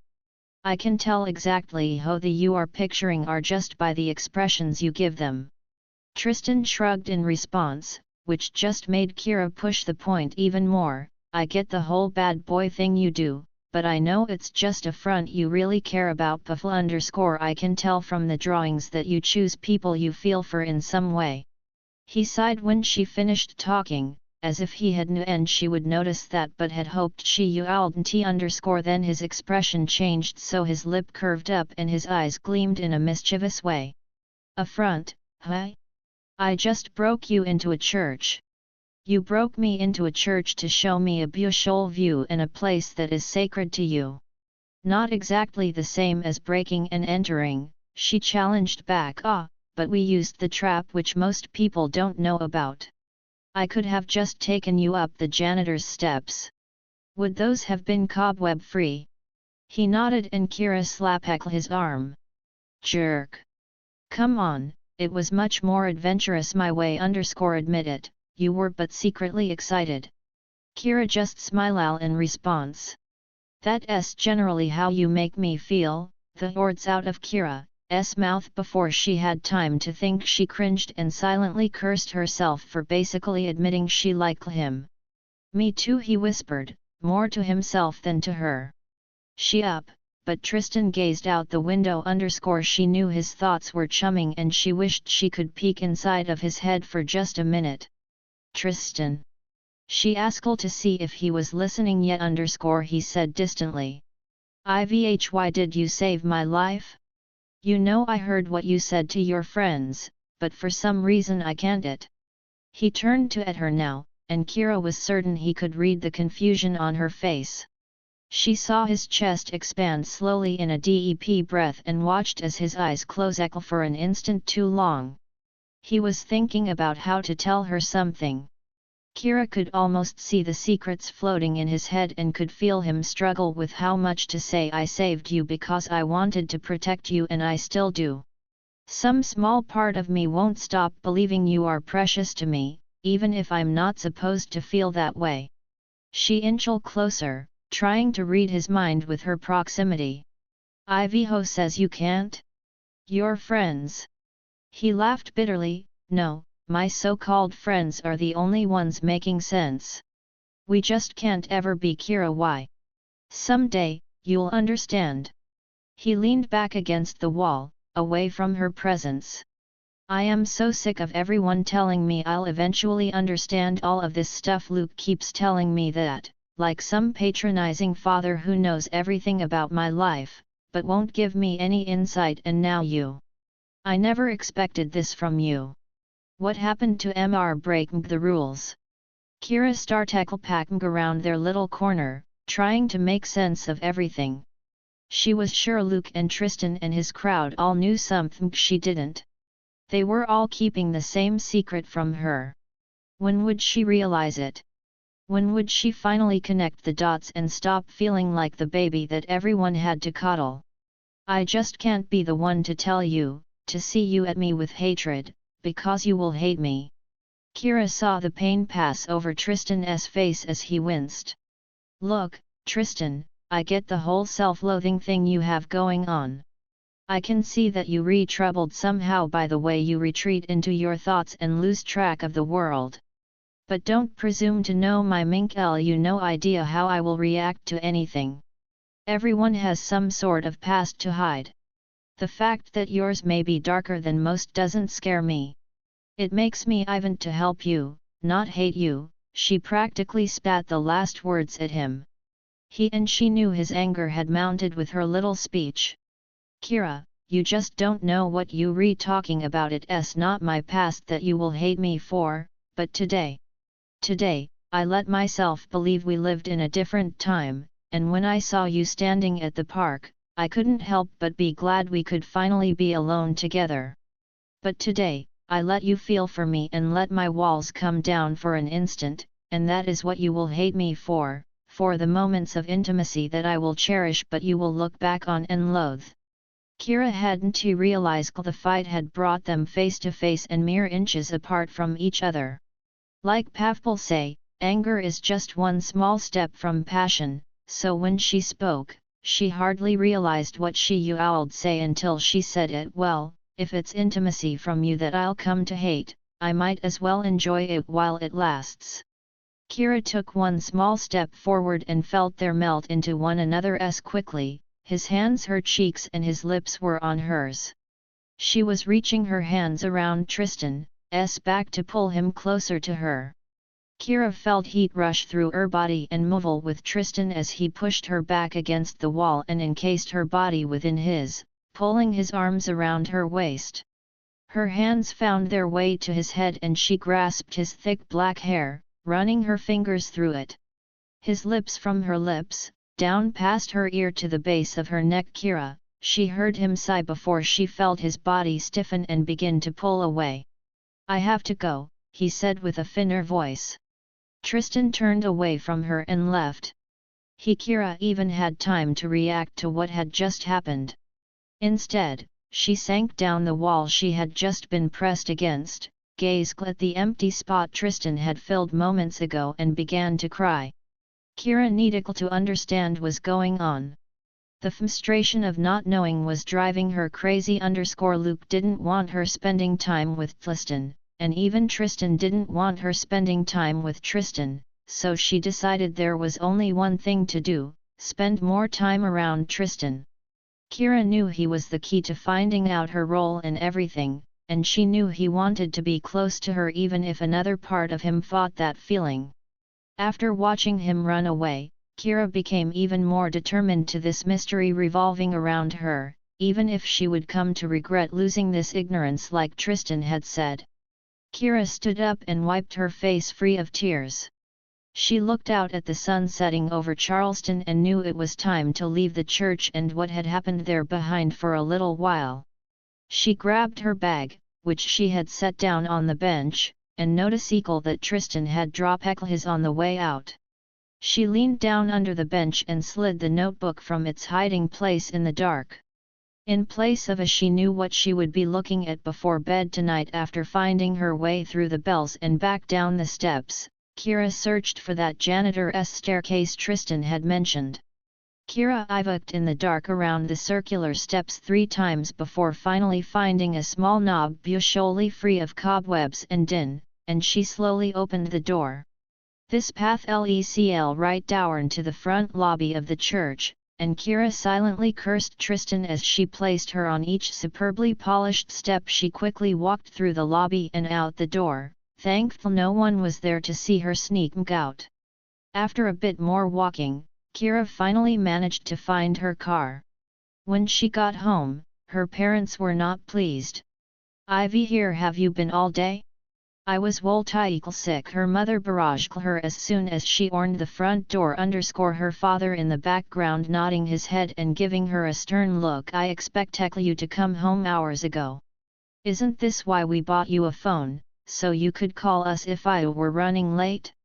You don't understand what can happen to a young girl out alone at night." Kira rolled her eyes and appeased her mother by listening to the lecture that began. She lived in New York, Kira thought. She understood the dangers of being alone in an unfamiliar place. She didn't bother to mention she had abandoned by her tour guide after he ditched her in the church steeple they had broken into, which was why she had trouble finding her car. Eventually, her mother cooled down and started breathing again. After which, Kira quickly said good night, made her exit and snuck into her sister's to kiss her slipping forehead.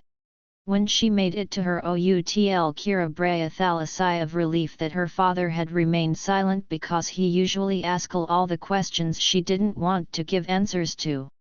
He was very good at reading people and almost always knew when she was hiding something. After a shower and some from her secret candy stash, Kira laid down in bed and turned on her reading lamp. She gently eased Tristan's notebook open, and looked over the drawings she had gazed at earlier that day. Again, Kira noticed the expressions he was able to convey, and she trickled to think on why he chose those people on the benches in those drawings that truly caught her eye. A homeless man? Had Tristan homeless, or did he just sympathize with a man who had lost everything? An older woman? He could have a grandmother he missed, or old women could remind him of the age his mother should be. Kira thought back to his question. Did she believe he could have been alive during the war? Could he sympathize with the old because he would never be there? And what of the young couple in love? Was that why he pulled away? He was jealous of those in love. He was not deserving of it. Kira sighed. All she had were questions.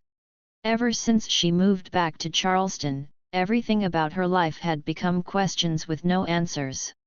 She flipped past the bench drawings, past some blank pages, and tried to see if he drew anything else in that book she hadn't seen.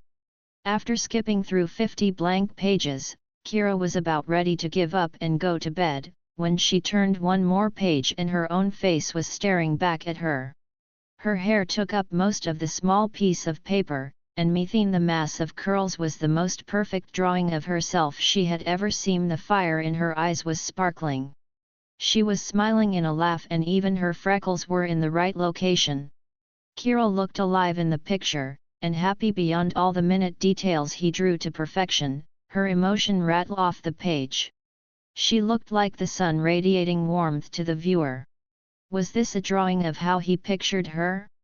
Kira never thought she had looked so happy or pretty in her life, but maybe Tristan had thought so.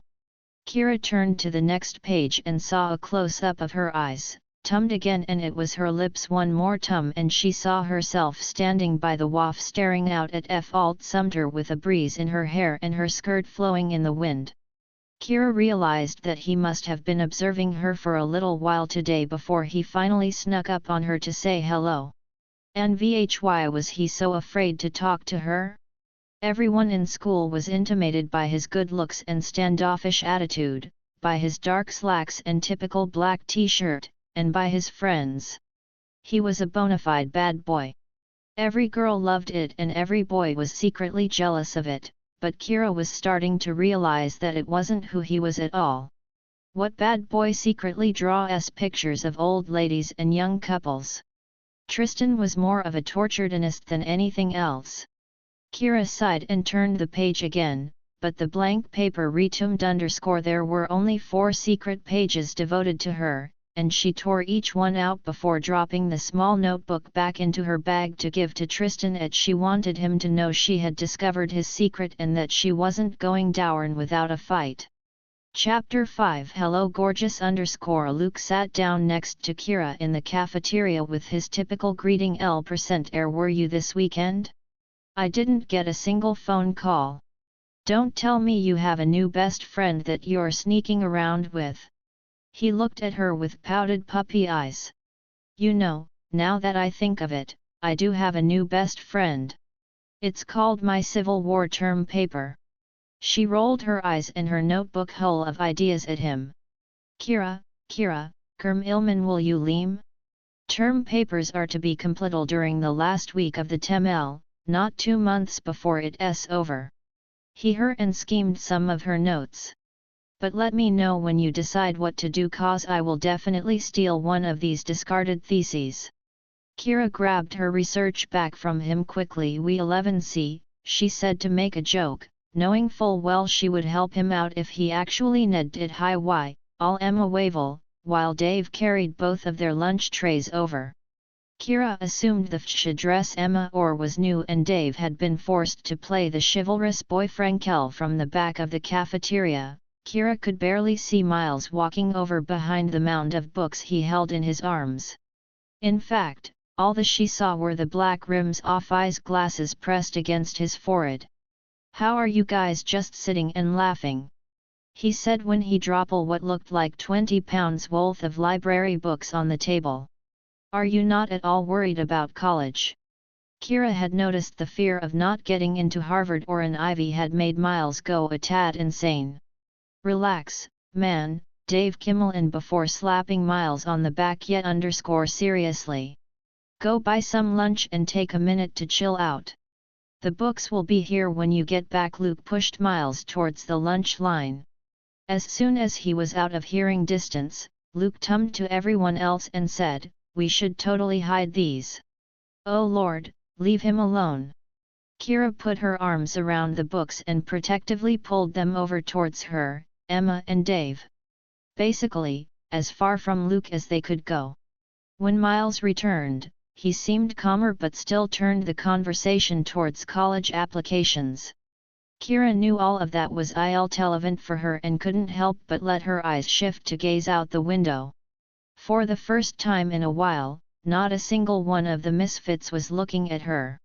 In fact, Kira studied them for a few minutes and they seemed completely disinterested in everything gone inside of the. She needed to grab Tristan when he was alone to confront him about what had happened and give him back his drawings, but how to get him away from his friends? Earth to Kira. Come in Kira. Luke was waving his hand in front of her face. She snapped out of her thoughts and rejoined the conversation. Ivy hat? Sorry, had a lot going on. Just what you would be up to next year.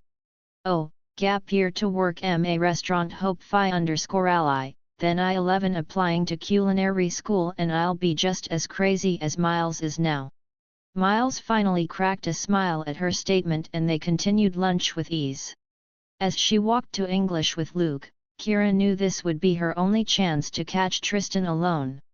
But, when Mr. Bell walked through the door, Tristan came rushing in and sat down on the opposite side of the room. And when the class was over, Tristan ran out before Kira could begin to stand and walk over to him.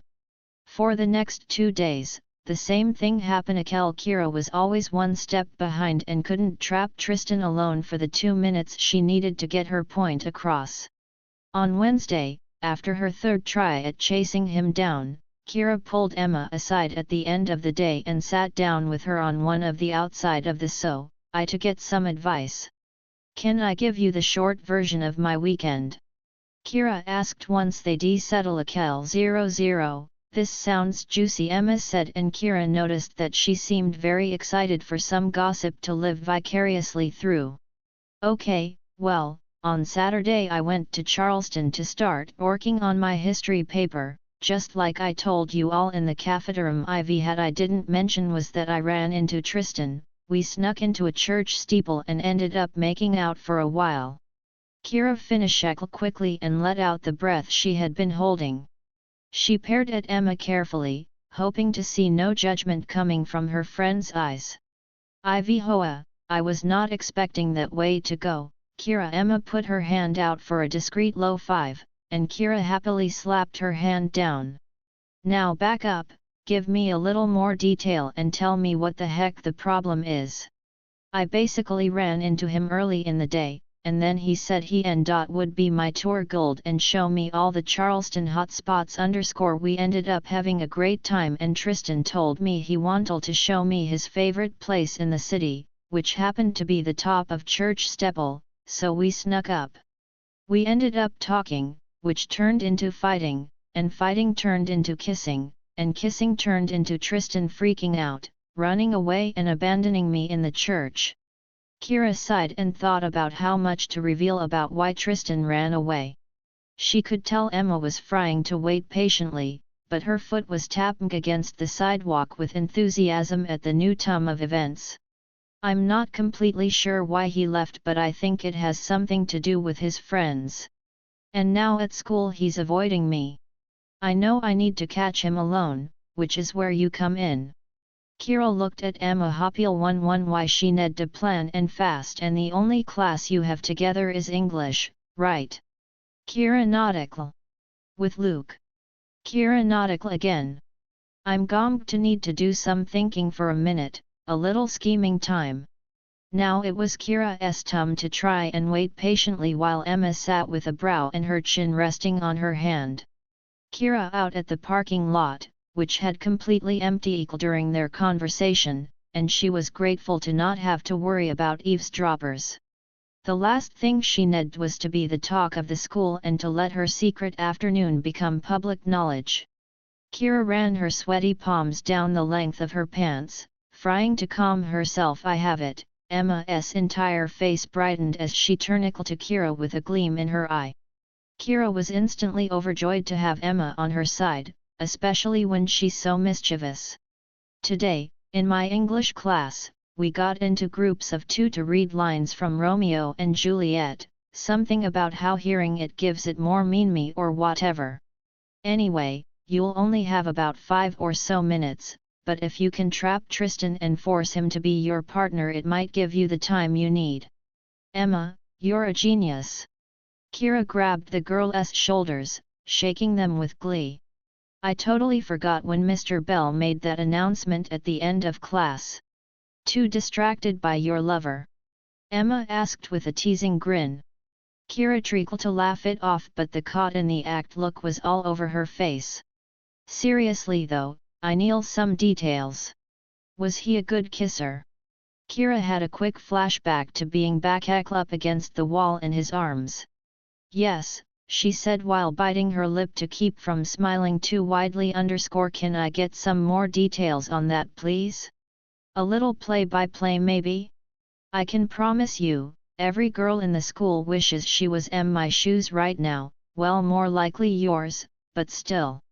Kira laughed and started giving up some of the more intimate details, the romance of the location and how they were yelling one moment, then caught up in it the next. Emma hung on her every word and sighed romantically at the appropriate moments. It was the 10 minutes to Kira, who had thinking many deep thoughts recently. She just wished she had thought to supply some chocolate or peanut butter. One thing was certain though, next time she needed to watch romantic movies like The Notebook, Emma would definitely be the one to call. She needed another person besides her mother who could appreciate the "I want to cry, this is so heartbreakingly romantic" sort of movie. Eventually, Kira drove away from the and found her way back home, just in time to make dinner. She sat her little sister on the counter as she prepared the chicken piccata and heard all about day with her imaginary friend Beth. Sometimes Kira wished she was still in those days of make-believe, but despite how the past weeks had been, she knew she was on the verge of figuring it all out.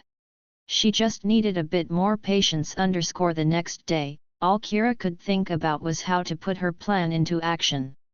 She barely spoke to her friends at lunch and was silent during her walk to English with Luke. Just as they were about to come into the classroom, she stopped moving. "Hey Luke!" He turned when he heard her speak. "I forgot something in my locker, I'll meet you inside." He nodded and continued into the classroom. She tried to walk at a normal pace, but quickly sped to her hiding spot and peered around the corner of a locker to keep a lookout on the classroom door. For a moment she was worried that Tristan would be the one to sneak up on her, but Kira soon saw Mr. Bell enter the classroom and Tristan was close behind. After he disappeared inside, Kira made her way to the door, hoping that an open seat was left next to Tristan and that all of this planning wasn't for nothing. She saw Luke at the front of the classroom with an open seat next to him and Tristan 2 feet from her next to the other open seat. She flashed an apologetic at Luke and sat down, trying to look guilty at being late instead of smug at having everything go smoothly. Tristan didn't glance at her, but she thought she saw his arm muscles tighten in anger when she sat down a few inches from him. Kira tried to act innocent and pulled out paper to jot down some notes during the first half of class. Really, she was losing all of her patience waiting for Mr. Bell to end the lecture and start with the acting lessons. If he didn't do it soon, she knew her chance to trap Tristan for a few minutes would be lost. She couldn't really pull the "I left something in my locker" act again. Kira knew Luke would be suspicious. Finally, Mr. Bell walked down the aisles assigning pairs and Kira let out a silent breath of relief when she and Tristan were together. "Okay everyone, now that we've finished reading the play, I want you all to practice reading Shakespeare out loud." He was a playwright after all, his words were meant to be spoken. "I think the balcony scene will do since I paired you all in groups. You aerial hormonal teenagers, right?" The class responded with a laugh and everyone opened their books to Act 2, Scene 2. Tristan turned to Kira with what she could only call a look, and tried his best to read some of the most romantic lines ever written in a completely melancholic voice. "But soft what light through yonder window breaks. It is the east and Juliet is the sum, arise fair sun and kill the envious moon, who is already sick and pale with grief that thou her maid art far more fair than she." Kira couldn't help but laugh at him as he speedily grumbled out the lines without even an ounce of passion.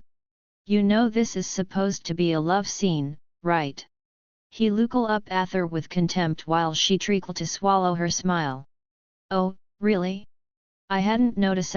He looked back down at the page and continued to read aloud in his monotone voice, totally ignoring her, which just prompted her to look. "Tristan, there's no point hiding the fact that you like me. From me I mean I flipped through your notebook again after I saw that you, left it behind. I saw the drawings you made of me." He up at her then, and Kira handed his small moleskin back to him, happy to at least have that out of the way. For some reason, she thought he was looking at her like she was an unruly child who wouldn't follow instructions. Where he got that from, she had no idea, but he continued with his speech so she continued talking over him. "They were really great actually, pretty flattering." She smiled hoping he would at her again but he didn't. "Anyway, I think we should talk about what happened, not here obviously, but somewhere where we can meet in private." They both chose that moment to look around, and Kira saw they had the attention of both Luke and Tristan's friends. Yeah, she thought, the classroom was definitely not the right place to have this conversation, and she kind of hoped talking would lead to other things like it had last he finished reading his lines. Hey Juliet, it's your turn. He smirked. Oh, right, she looked down at her book. Oh Romeo, Romeo, wherefore art thou Romeo? She tried to copy his apathetic style of reading and was secretly overjoyed when he at her I get it, I sound like an idiot. She just continued on, giving him the same silent treatment he had given her. Okay, here's the TMTH we can't talk here and we shouldn't even be talking now or maybe ever. You told me that already. She stopped reading. Yet, you seem to have trouble understanding it.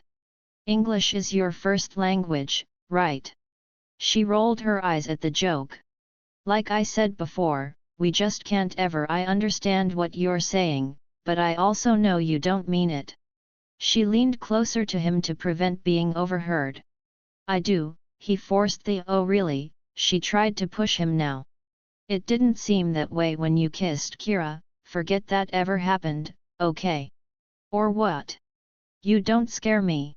I should, he said and shot Kira a lethal look. His eyes changed color to the lightest blue she could imagine and they held her captive, not in the romantic way, but as though she were a prisoner held paralyzed.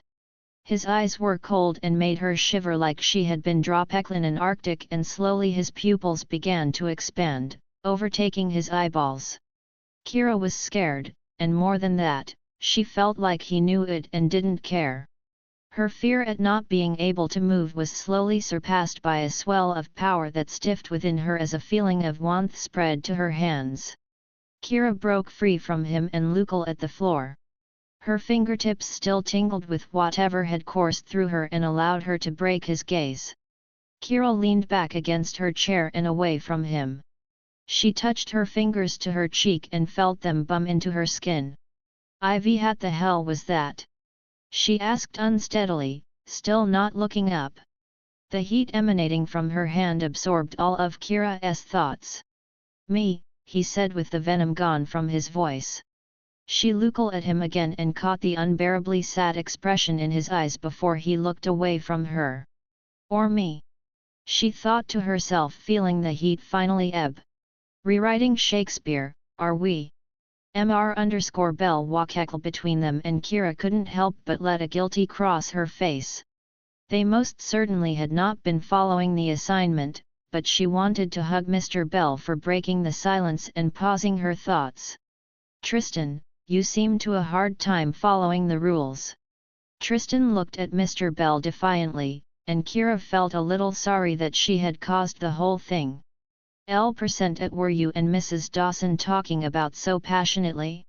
It definitely was not. And Juliet, screw you, Tristan replied, and Kira heard every student in the inhale in shock. She couldn't tell if he said it just to be defiant or to hide their conversation from his friends. Well, Mr. Kent, Tristan looked up at the use of his last narn. Perhaps you and Miss Dawson would like to show everyone how it's done. Tomb scene. Front of the class. Now.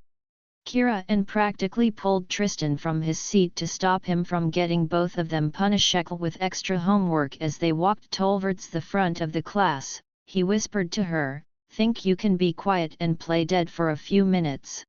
When they reached the front, she turned to face him and, with his body hiding her face from the rest of the class, said defiantly, "Think you can pretend to not enjoy kissing me for your friends? Think you can for Luke?" He smirked and moved aside. Damn him, she thought, he always has to the last word. You can start with Romeo's monologue, Bell prodded, and Tristan began to read. Kira listened intently for the cue that meant he would lean down to give her a quick kiss in front of the. As she listened, she realized he was much better at reading than he let on. His voice was full of passion as he paused at the appropriate moments and rushed through some lines as though the words were his. VN Kira lay still on the front table with closed eyes, but was sure he had captivated the entire classroom as he read Romeo's lines, and she felt herself fall for him a little bit more the longer he spoke. Eyes, look your last.